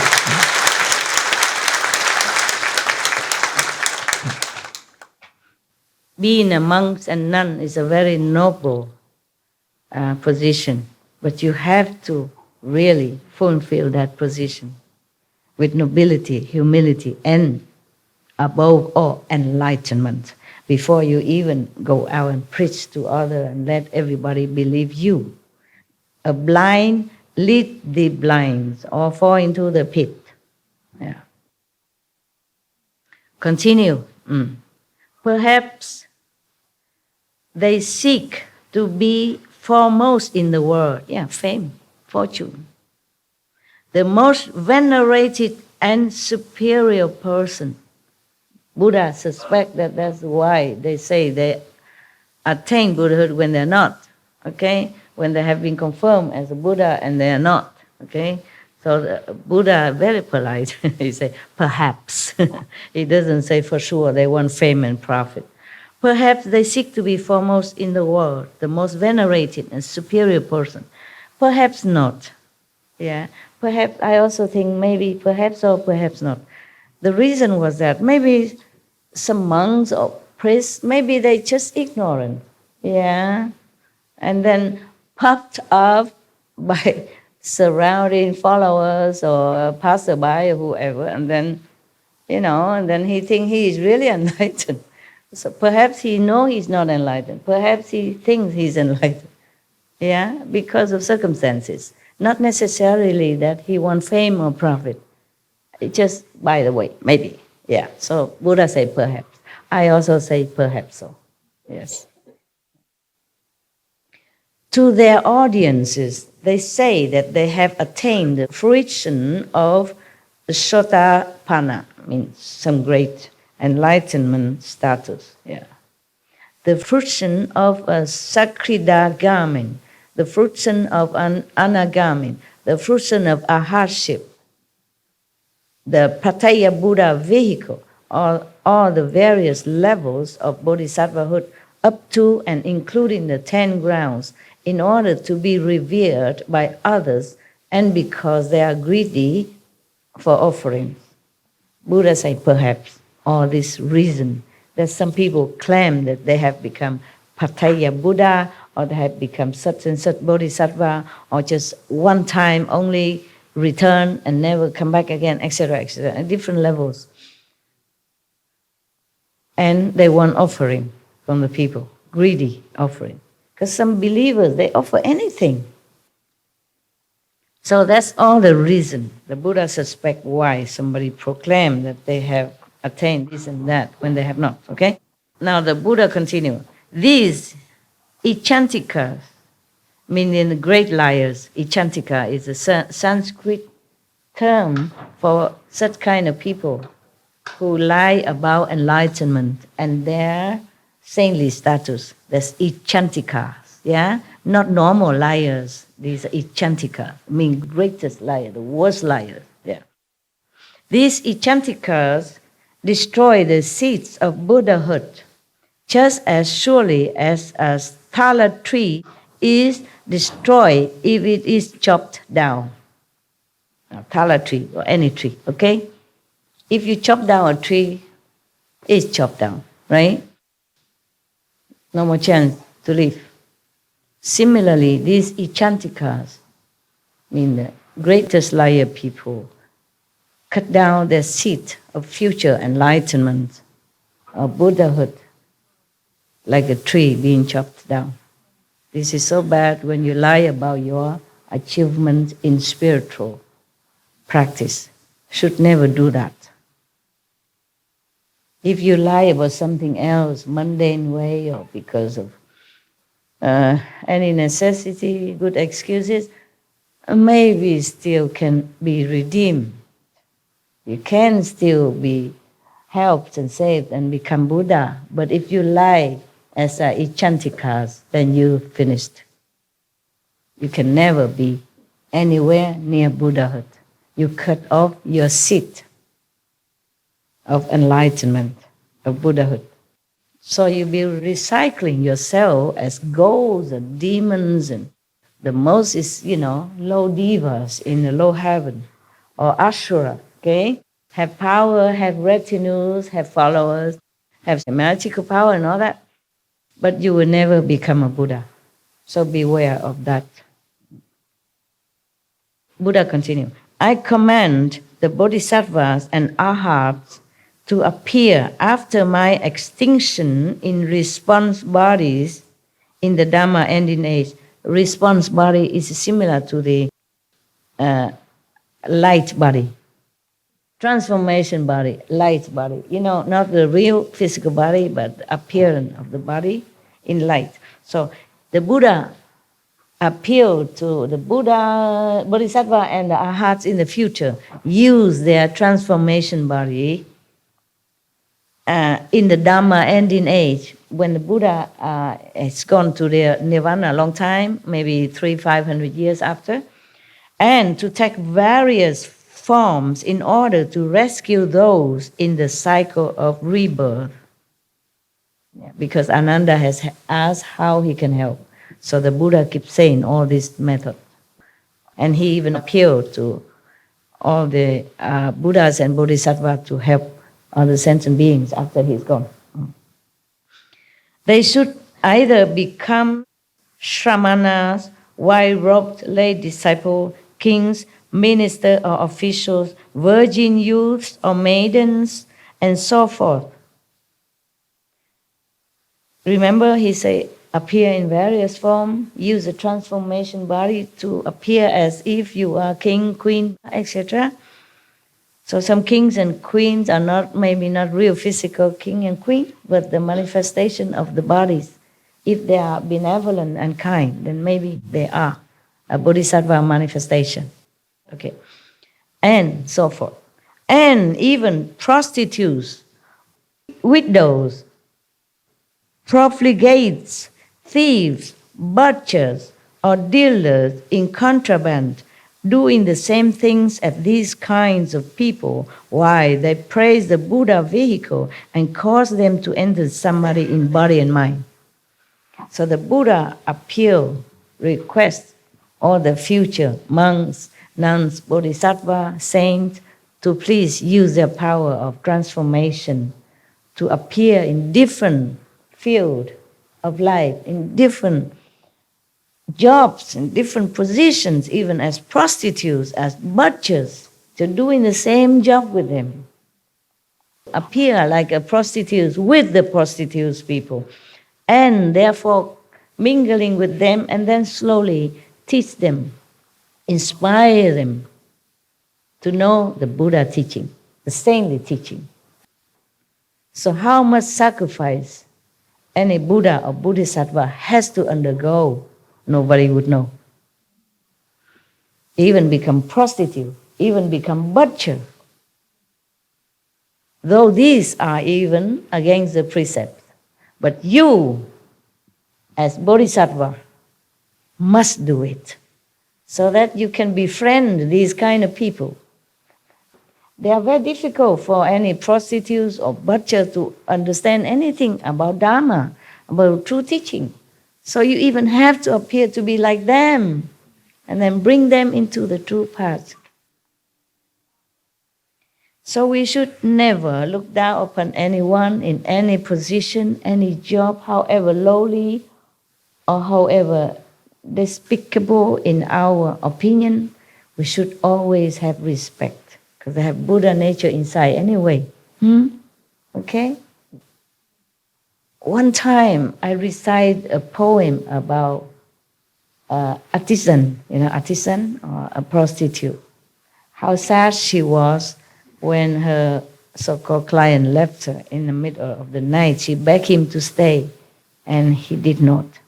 And one of your brother criticized me, said, Master, that's a prostitute poem that you recite. And I say, she is a Buddha too. And at that time, I really meant it, and I really understood it. I don't just say that, but I really know it. Many things, just like when you understand it, but you cannot explain it to others. Yeah, because you just enlightened at that moment for that thing, that subject, that object alone, yeah? One time I read one sentence in some of the Zen book, meditation book, Zen book somewhere. It says like this, in Chinese, okay? I repeat Chinese first so that I can remember in English. 我是自己开悟的，没有人是我的老师。Meaning, I am enlightened all by myself. No one is my master. I really understood that sentence, deeply understood, knowingly, and know it so well, clearly to me. So, I feel very good. I taught the disciples in Taiwan at that time. I said, you repeat all this. Is this true? Is it true? I even forget that I'm their master. If I told them to repeat like that, how would they even respect me anymore? I did not care because I understood the true meaning of it. So I taught all of them at that time, repeat after me. I alone enlighten myself. No one is my master. Repeat it. And every day we do that. Okay. And one of my so-called non-resident disciple, she went to America to give initiation to some people in America. And I told her, you have to tell them also after initiation to repeat this, okay? And the nun did. And they revolt against her. They say, she's arrogant. She teaches against my teaching. It's not true. I was the one who told her to say that because I realized really the meaning of it. And later I say, okay, don't say that no more because I realized that it's only me who understood it. And they understand nothing. So I realized that enlightenment, you can't pass on, okay? And you always enlighten in some subject after another, but not all the time and not in all subject. But when you understand one thing, that is yours. And only yours, yes. And other people might not be able to grasp it. Because it's not the words, it's your realization, it's your enlightenment in it. My God, I thought everybody would understand it. I tell them, go teach them, teach everybody. I myself do it the same. Yes? It's the rest of the answer to what you asked me earlier about why I was crying yesterday. Because you realize something. Yeah, it's related to what you're saying now. Master, that to be honest, many times I struggled to know about you or not. And I always had what I called an internal master, which was a voice that guided me and still told me to listen to you and still told me to trust you and still told me to come here and to follow you. And I cried yesterday at a moment when they were the same voice at the same time. Yeah. When your voice and my internal master were at the same time speaking, the same voice was one of the moments that I cried. Very good. And what you just said reminded me of that. And so I wanted to finish answering your question from before. Very good. Okay, I was just concerned about you. Okay? Thank you. Yeah, all right. That may be something I said that trigger you or some sadness in you. Okay, that you might feel guilty about something. Okay, that's all. Okay, good that you know. Good that you know. Yeah, it's like that. Whatever we know, we just know. We can't explain it to somebody else because it's such a simple sentence. Yeah? I enlighten myself alone. Nobody is my master. And I really know that, what it means. And then I teach everybody because I was so happy this is the truth. And nobody understands nada. And I told my nun to tell the new disciple in America that revolt against her. They wrote letter to me, say that nun is very bad. She told us that you are not our master. that we alone are our own master. Nobody is master. That means she disregards you. I said, no, I told her to tell you. God. It was a very funny, years ago, decades ago. But this is like that. And later I realized my dumbheit, meaning my stupidity. So I tell them to stop it. They don't understand, so forget that. Yeah. Okay. Just like in some of the Zen story, one of the master, yelled very loud into one of his disciples' ears, and then he was dead for 3 days. But then, after he regained his ear sight again, he come and cried to his master, complaining, said, I don't hear that no more. Understand? When he was deaf, he heard the inside voice, inside music. And when he regained his ear sight again, it's usual he tried to listen outside, and then he won't get it no more. Yeah, similar like that. But don't ask me to yell at you, it's different, okay? That master and that disciple is a different situation. Just like I say, I'm alone enlightened, and no one is my master, And I understand that completely. But I don't know how to explain it to you, okay? Okay, now, continue. Before the calendar ends. So the Buddha even encouraged, request of the monks, saint people in the future. After the Buddha went to Nirvana, he said, you do this, do that, do anything you can to awaken other beings, to lead them into the true path, to be even prostitutes. But imagine, you are saint, enlightened, knowing, and you have to use your power to manifest yourself as a real, like a physical prostitute, as a real physical butcher, in order to befriend these people who are supposed to be in a lowly spiritual level, who has no chance to know any master because of their position, okay, and their background, and their companies, and their job. Very difficult for them to understand anything. So you, the saint, have to use your spiritual power to be like them in order to teach them the right way of life, the right way of life. Even Jesus say he forgave the prostitute, meaning he probably gave her initiation, and even his disciple roar at him, criticize him. Give her initiation, and then people, his disciple, criticize him. So only enlightened masters are non-judgmental, okay? So tolerant, so loving, and so kind.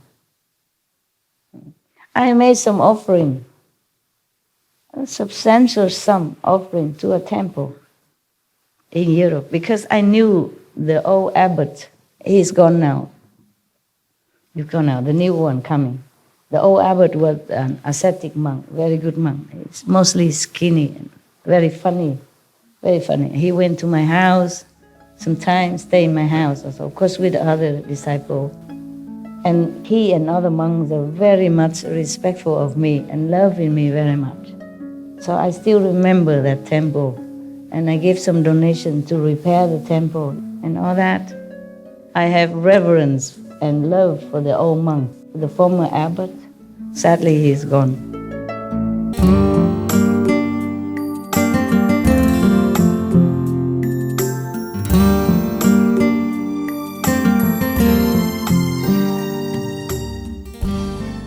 Are you better, love? You have the hot pack I gave you? Thank you very much. What's your name? My name is Edwin. Edwin. Yes. Thank you, Edwin. God bless you. Thank you very much, Master. And take good care of yourself while you I are around will. here, because we are not like a hotel. You don't have enough comfort for you. Yes. We never have, because too many people, we can never have enough rooms for everyone. Yes, what is it, my love? Hi, Master. Hi? This is the first time I've come to see you. First time I see you. Yes. I see that we're both the same. I've been a Hare Krishna for 15 years. Oh, Hare Krishna to you. Hare Krishna Master. Yes. And so many things you've said yesterday and today from the sutras that have made me realize I was with the right guru, and he's passed on now. What's And, his name? His great name? Krishna Das Swami.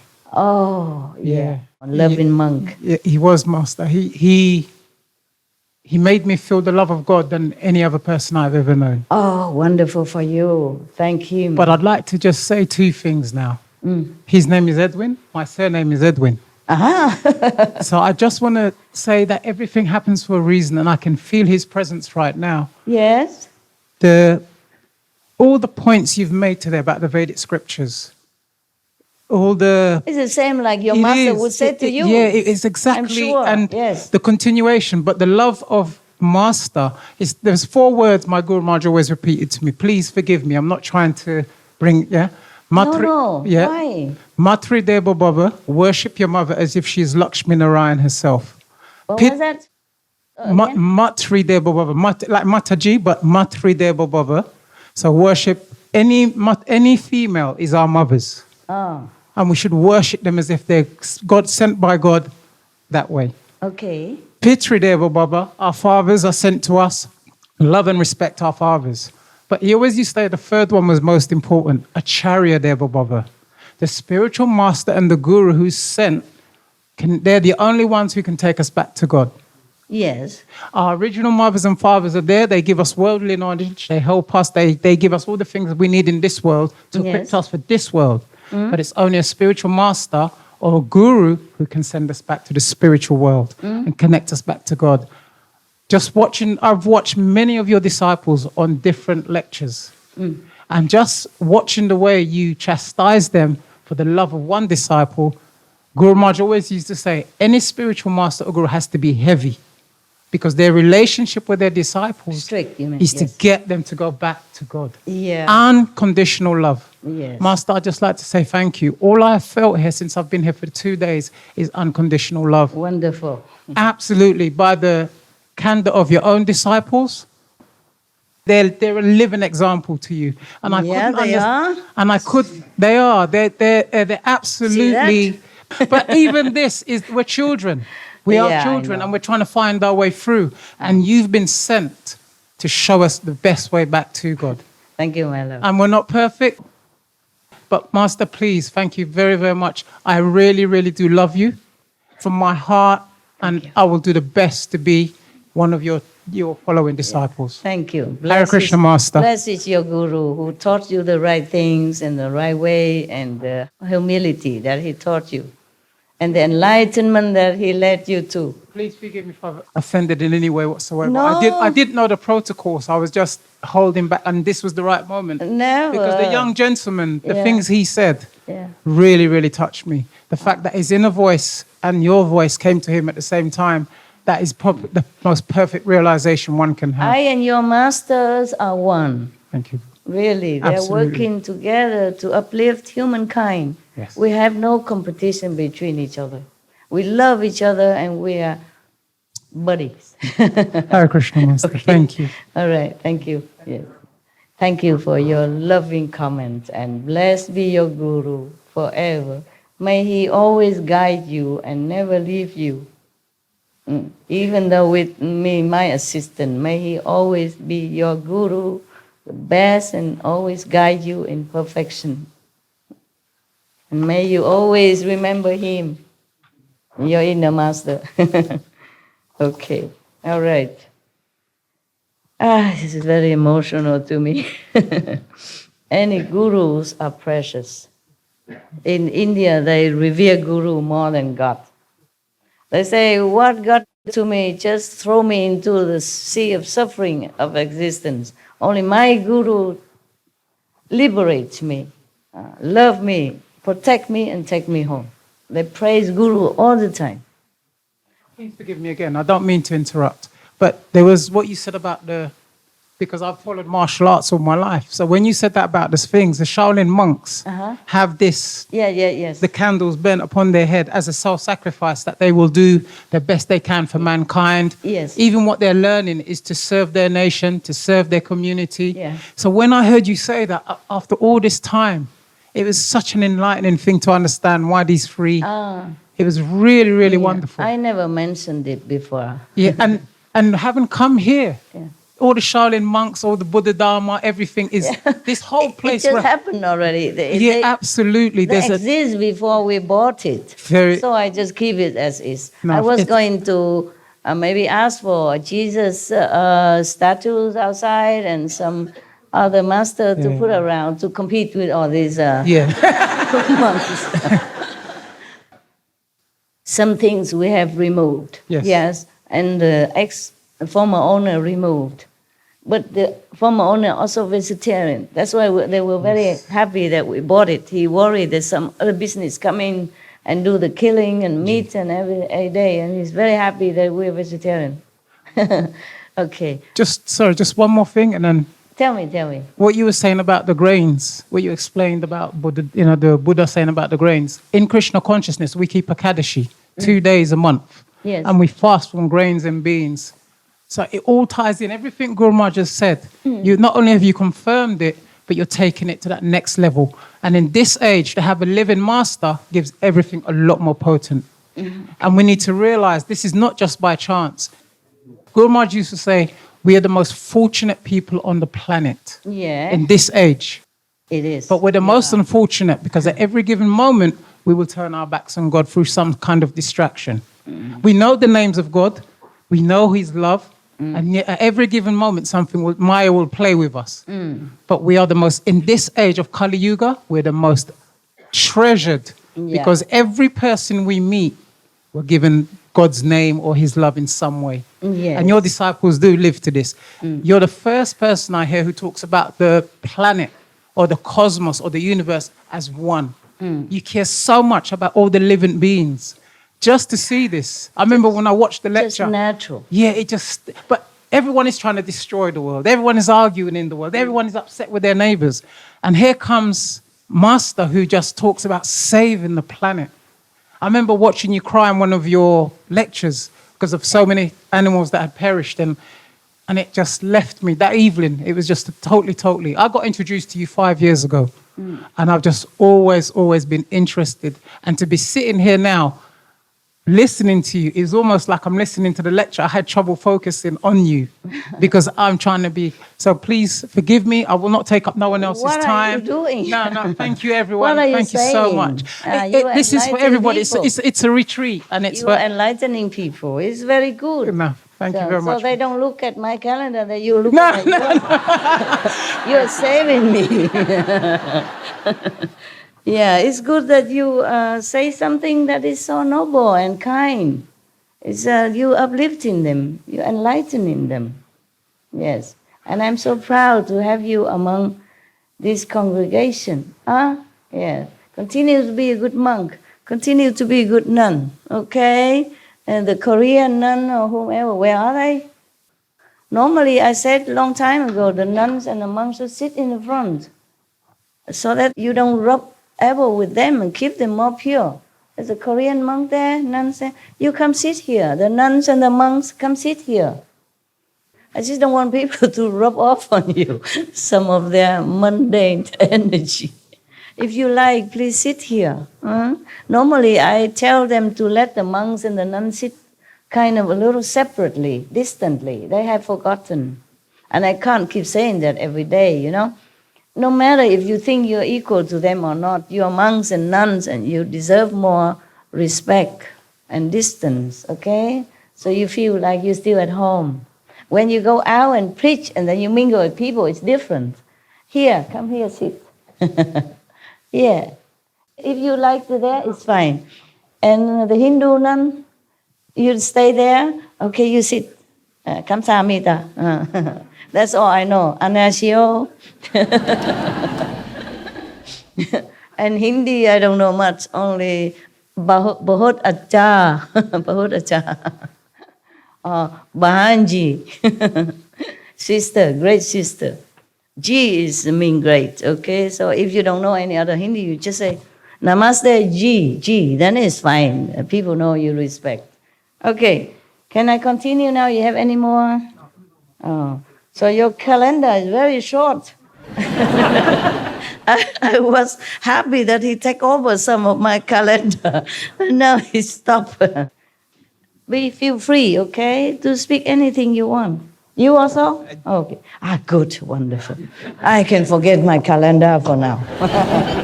Tell me. One question on the Yes. poem that you were talking about that was you were reciting, that you said that you knew she was a Buddha. That poem? The poem. Yes, you said you knew she was a Buddha or something. Yes. Were you saying like she had come back as a Buddha, or she was like we're all? No, I said Buddha she's also the Buddha. I mean, everyone has Buddha inside. That's what. Okay, that's what I just wanted to clarify. Okay. I did not predict anything.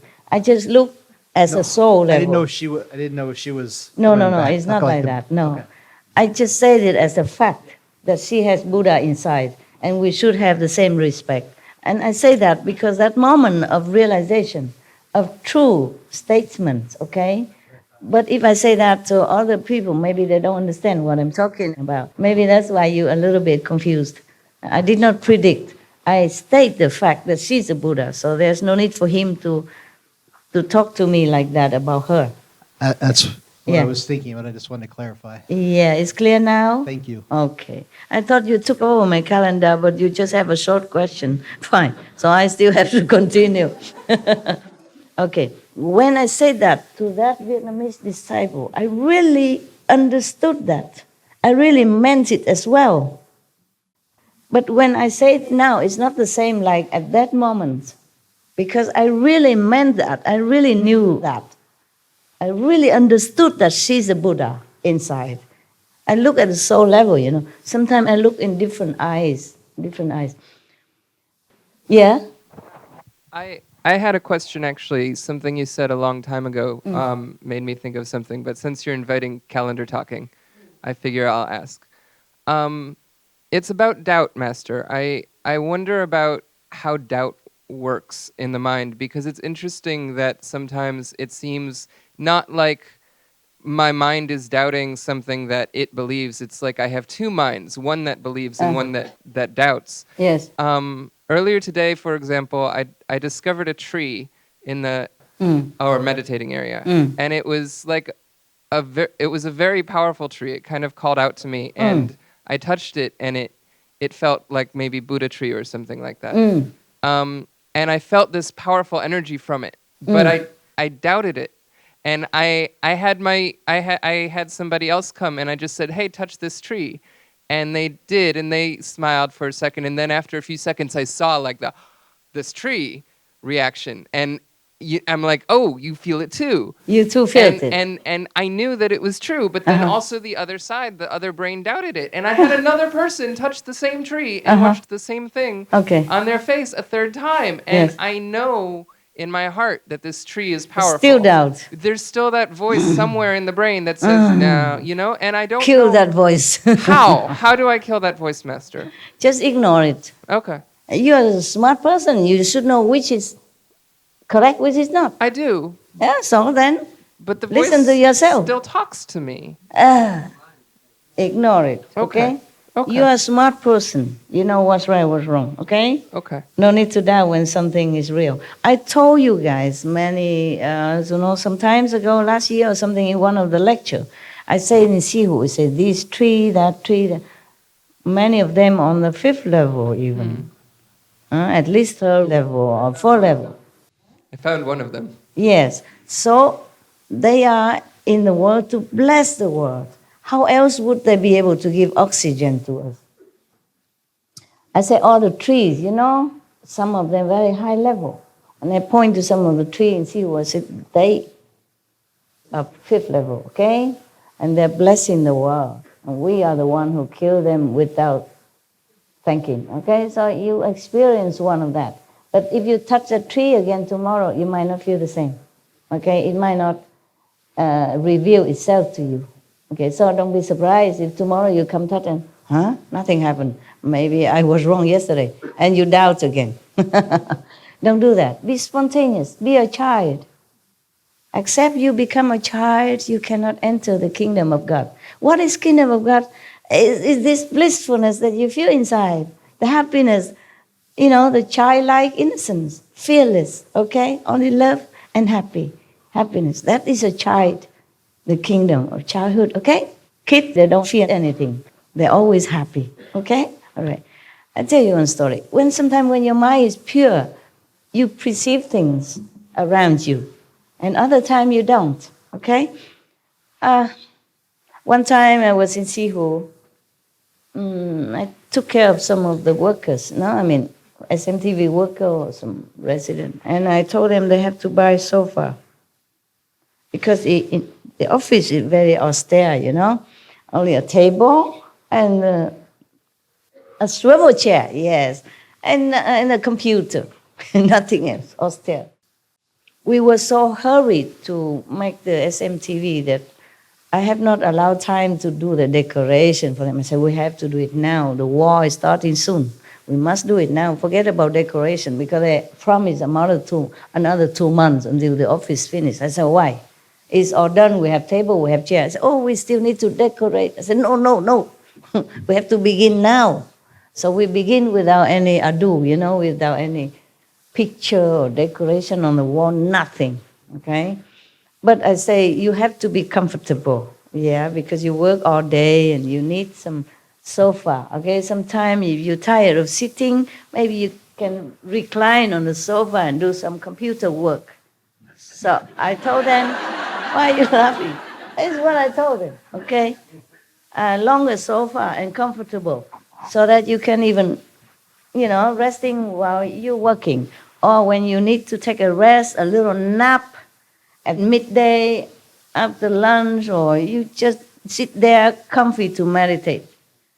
They also have cushion, of course, and all that. But I say, no, sofa is more comfortable.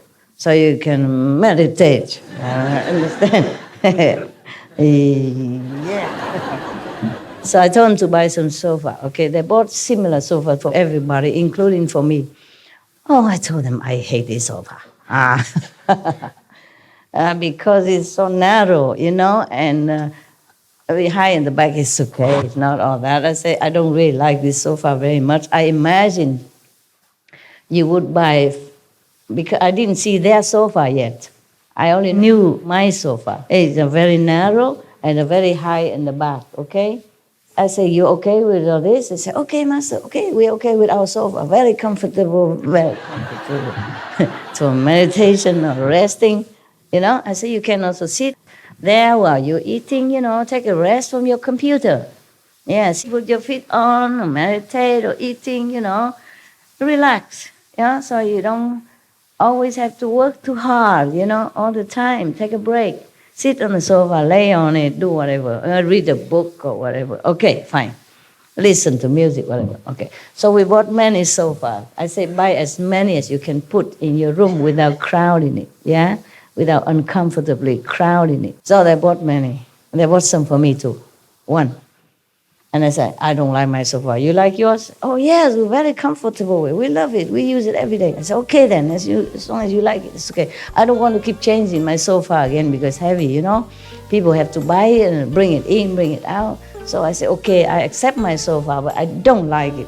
I'm always very straight like that. Whatever I don't like, I cannot say, oh, I like, or it's okay. I just say, I don't like. And loud and clear, but accepting, okay? I accept things doesn't mean I like it. I like things doesn't mean I have to have it, okay? So it's just like that. Okay, one day, after a while, I went to their office. And I want to see what they're working, if anything I could do to help to make them more comfortable, okay? Oh, they have good kitchen at that time. Big refrigerator. Good sink, everything brand new, everything okay, comfortable. Not luxury, but comfortable. I said, oh, I like your kitchen. I will move in here, man. I say that. And then I go to see their sofa. And they say, wow, this is exactly the sofa I want you to have. bright color, whitish color, and white with the curving a little bit back. It's like a reclining sofa, but very big, white, leather-like, but it's not leather, okay? Look very luxury and comfortable, inviting and big. You can sleep on it all day. So, wow, this is what I want. How come you don't buy me this kind of thing? And they told me, Master, you have the same sofa. I said, what? No, it's not the same. Mine is green color, and the back is high and the front is narrow. This is luxury, big, long, reclining, look like a royalty. And they're all very dumbfounded.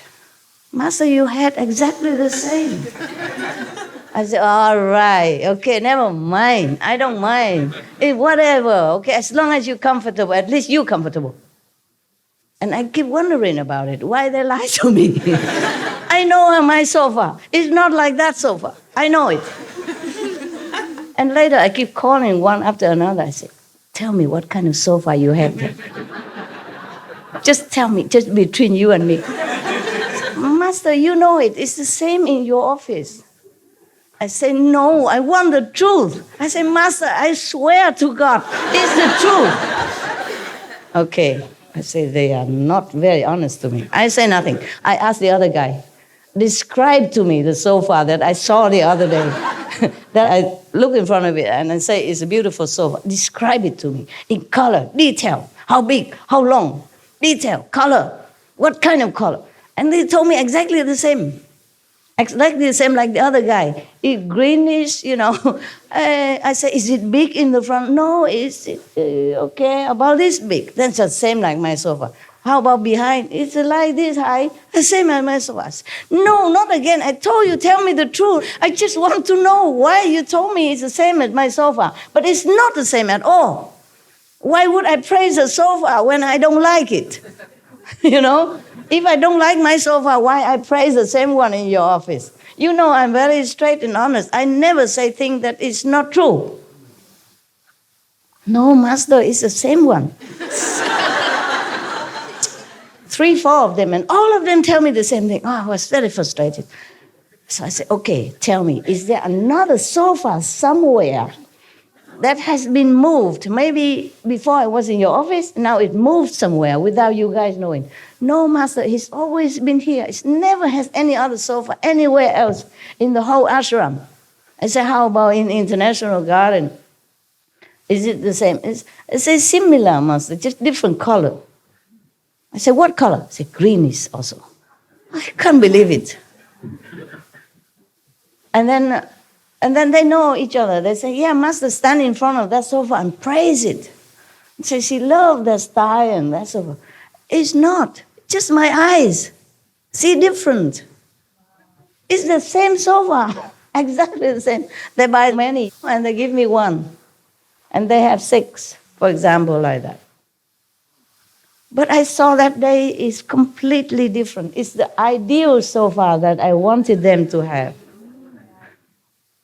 What I wanted them to have in my mind is exactly the same as what I saw that day, but it doesn't exist at all anywhere in the ashram. Nobody ever bought it. Nobody ever saw it. It's not anywhere. I asked the whole ashram, everybody. Nobody saw anything like what I said. So you understand what I'm saying? I think so. Yeah? I'm enjoying the story either way. Okay. You don't believe me? You ask some of the SMTV people. Yeah, the story is still circulating somewhere, but they probably think I'm cuckoo, How can I explain that? I said, really?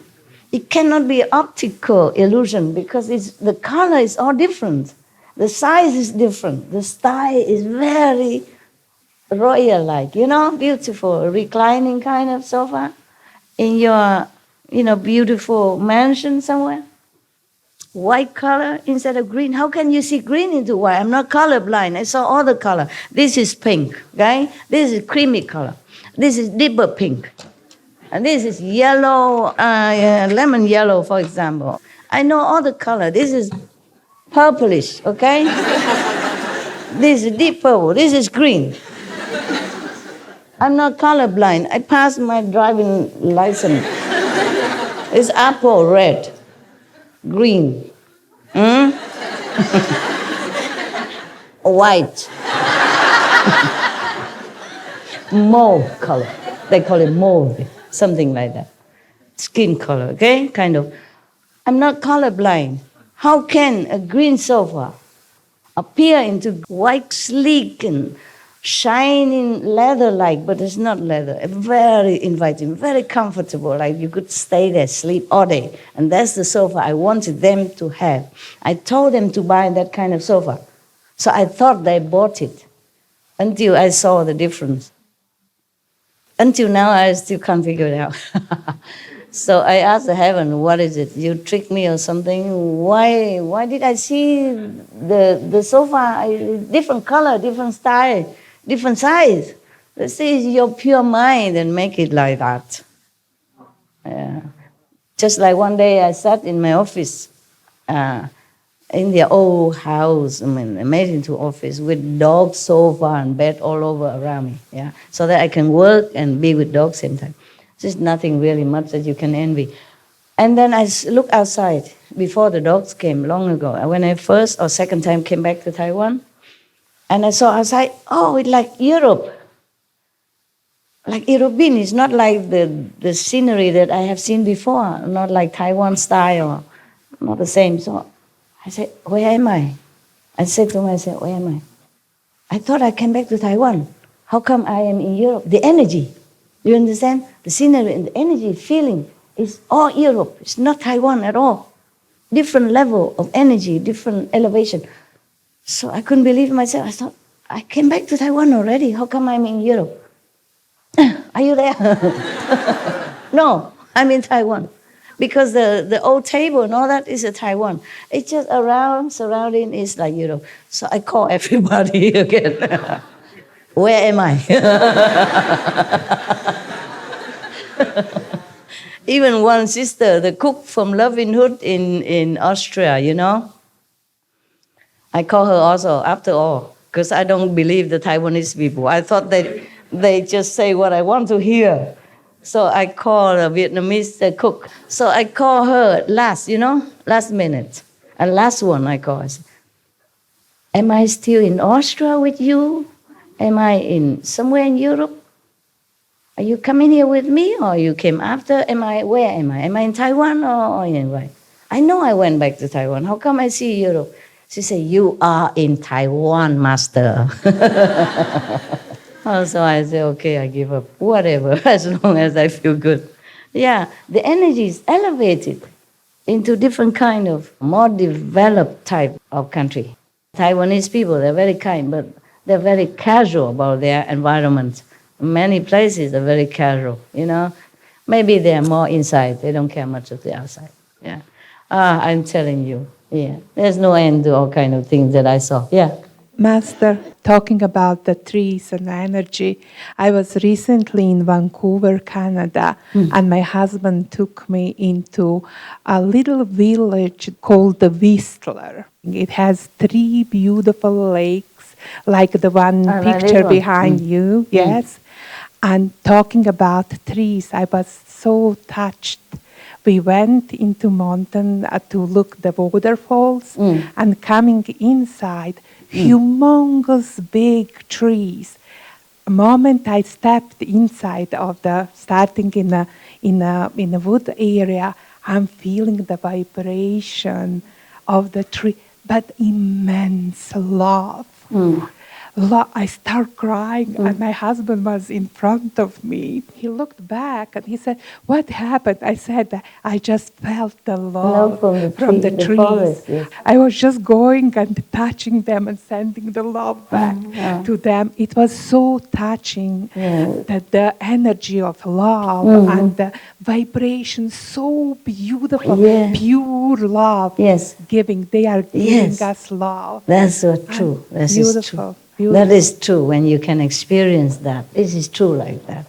Every being is living, and very pure inside. If you tune into them, if you can, and they really talk to you, they really send you love and send you enlightenment, encouragement, all kind of things. Yes, okay. Hi, Master. Hi. This is the first time being here. Fancy, me too. Yes. Waiting for this moment 20 years. Yes. Oh. I just want to say thank you. And in these days, I feel much love. I have been seeing you inside, like you in different time of life, different manifested bodies. In all these days, all the time. I don't have words for express all I am feeling. Okay, now. just love. Okay, enjoy. Thank Thank you. you. And brothers and sisters from Peru wants to Oh, they're lovely people. manifest their love Oh, too. lovely. Please send them my regards also, yeah? My love, yeah. Okay, we go back to the Buddha now, huh? Okay, the Buddha said that people should not be lying, should not tell lies. And then the Buddha said conclusively that this is the fourth clear and unalterable instruction on purity given by the thirst come ones and the Buddhas and the world-honored ones in the past, and also him as well, past, present. Meaning is the true teaching from all the saints, not just the Shakyamuni Buddha. Good. So he said, therefore, Ananda, one who does not cut off lying is like a person who carves a piece of human excrement, excuse me, he said, to look like chandana, maybe sandalwood, something. He want to carve a tattoo from sandalwood, but he used excrement instead. Hoping to make it fragrant, yes, sandalwood. He hoped that piece of poo become sandalwood. He is attempting the impossible. Wow, that extreme, the Buddha warns us that if you don't keep the precept, even just one of them, like the lying precept, saying the truth, if you don't keep it, if you don't avoid lying, then you're attempting the impossible, like making a piece of poo become a sandalwood statues, like that, okay? I teach the bhikkhus, the Buddha said, I teach the monks that the straight mind is the bodhimanda, mean the method of cultivation. Straight mind you must have. Mean clean, honest, keeping precept. And that they should practice the four awesome deportments in all their activities, since they should be devoid of all falseness. How can they claim to have themselves attained the abilities of a superior person? If they're not full of truth, yeah? If they are just falseness, then they cannot claim to be a superior person, meaning like sainthood or somebody of great moral principle.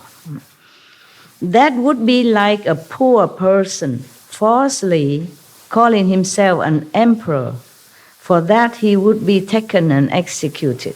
Wow, that extreme.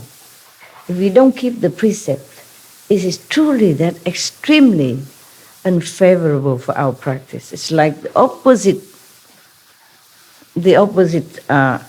direction.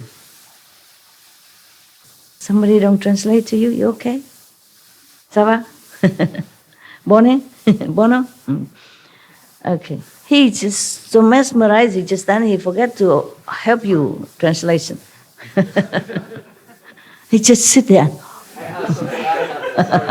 You saw the light? Big light, big light. Big light where? See, shocked me, sorry. I saw. My light? Very, very bright. Very bright, so Sorry. you forgot. I forgot, sorry. Really, really. Good. You have good excuse. Forgive him. It's good excuse, I really mean it. Yes. Yeah, I saw him like stiff, sitting there. So it's okay. If you see the light, bless you. Good. Good excuse, really mean. Okay. Don't worry. Continue to see the light. Forget about him. Light is more important. And later you can tell him, okay? Or he can listen again from SMTV. Okay, sorry, Master. It's all right. You see the light is good for you. Very, very bright. Yeah, And bigger, I'm glad. bigger. I'm glad you did, okay? So don't worry. I forgive you. Okay, thank you, Master. I'm glad for you. Why forgiving? You do nothing wrong. I'm just feel sorry for him. You have to learn English. I told everybody learn English. The most common language. Easy to translate, easy to understand. Do you understand? Good. Very good.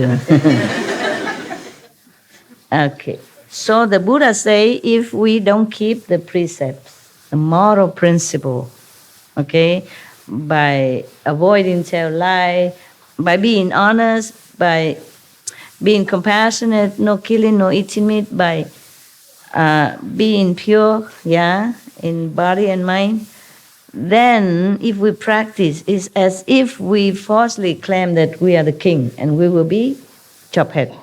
That extreme, that dramatic.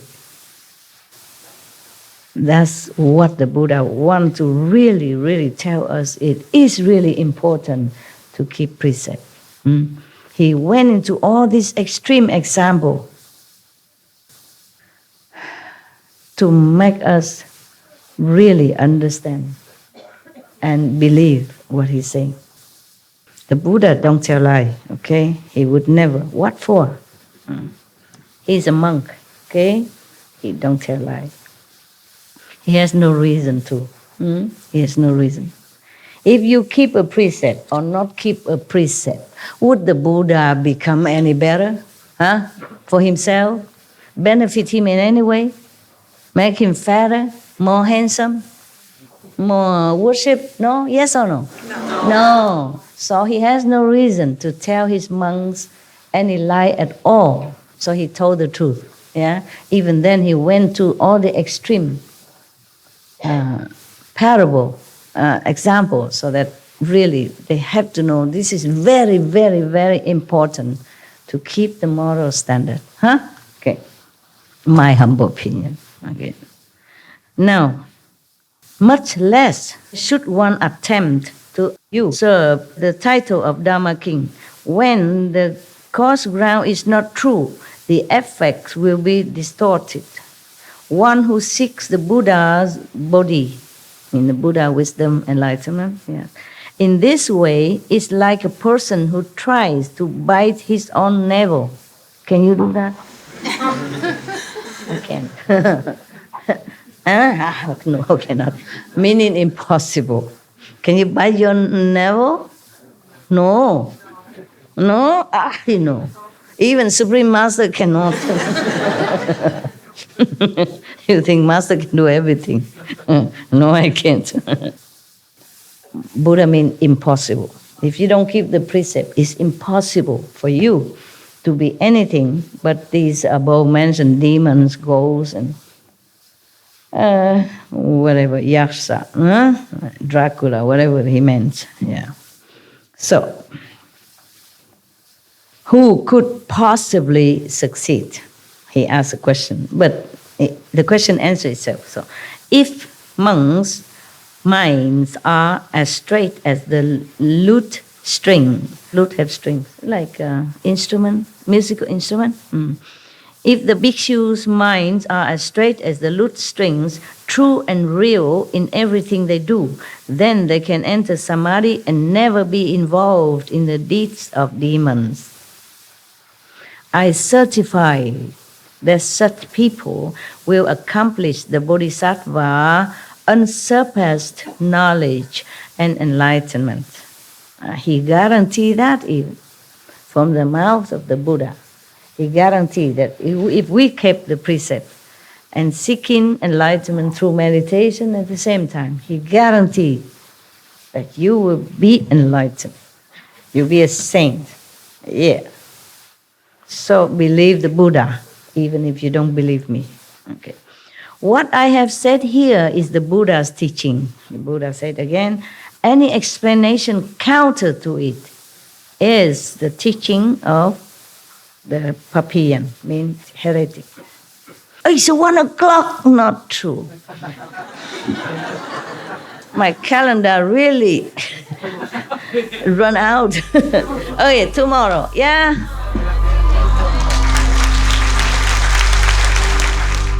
We should really thank the past masters, monks and nuns and scholars who have taken time to record the Buddha's teaching after the master's nirvana. And also for the past and present persons, lay or monks or nuns who have really dedicated themselves, sacrificed their time and precious health or under any difficult situation to translate this so that I can read it to you. And we have to thank them. And may they be blessed forever by all the Buddhas, past, present, and future. May their merit be immense. May they be liberated forever. Thank you.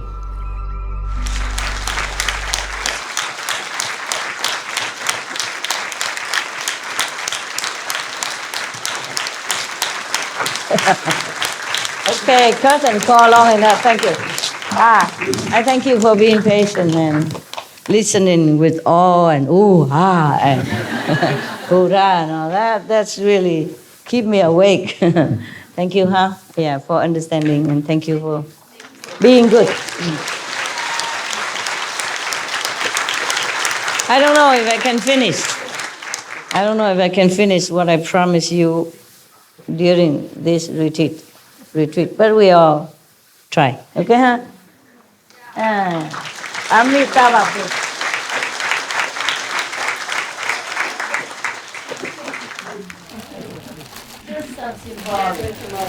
Okay, chocolate. Chocolate. No flake.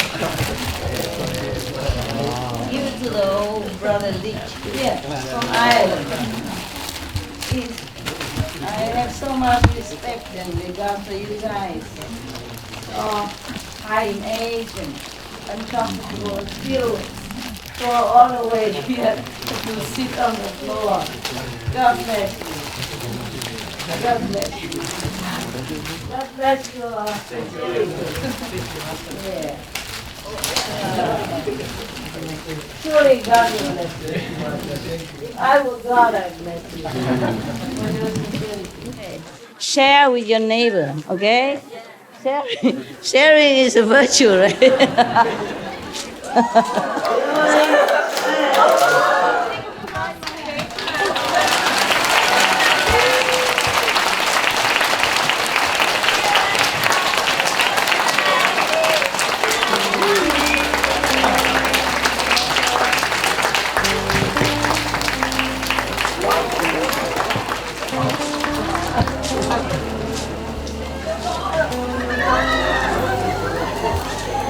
Love you, love you. Buddha bless you. God bless you. All the master, gurus bless you. Thank you for your love. Thank you for being good. See you tomorrow.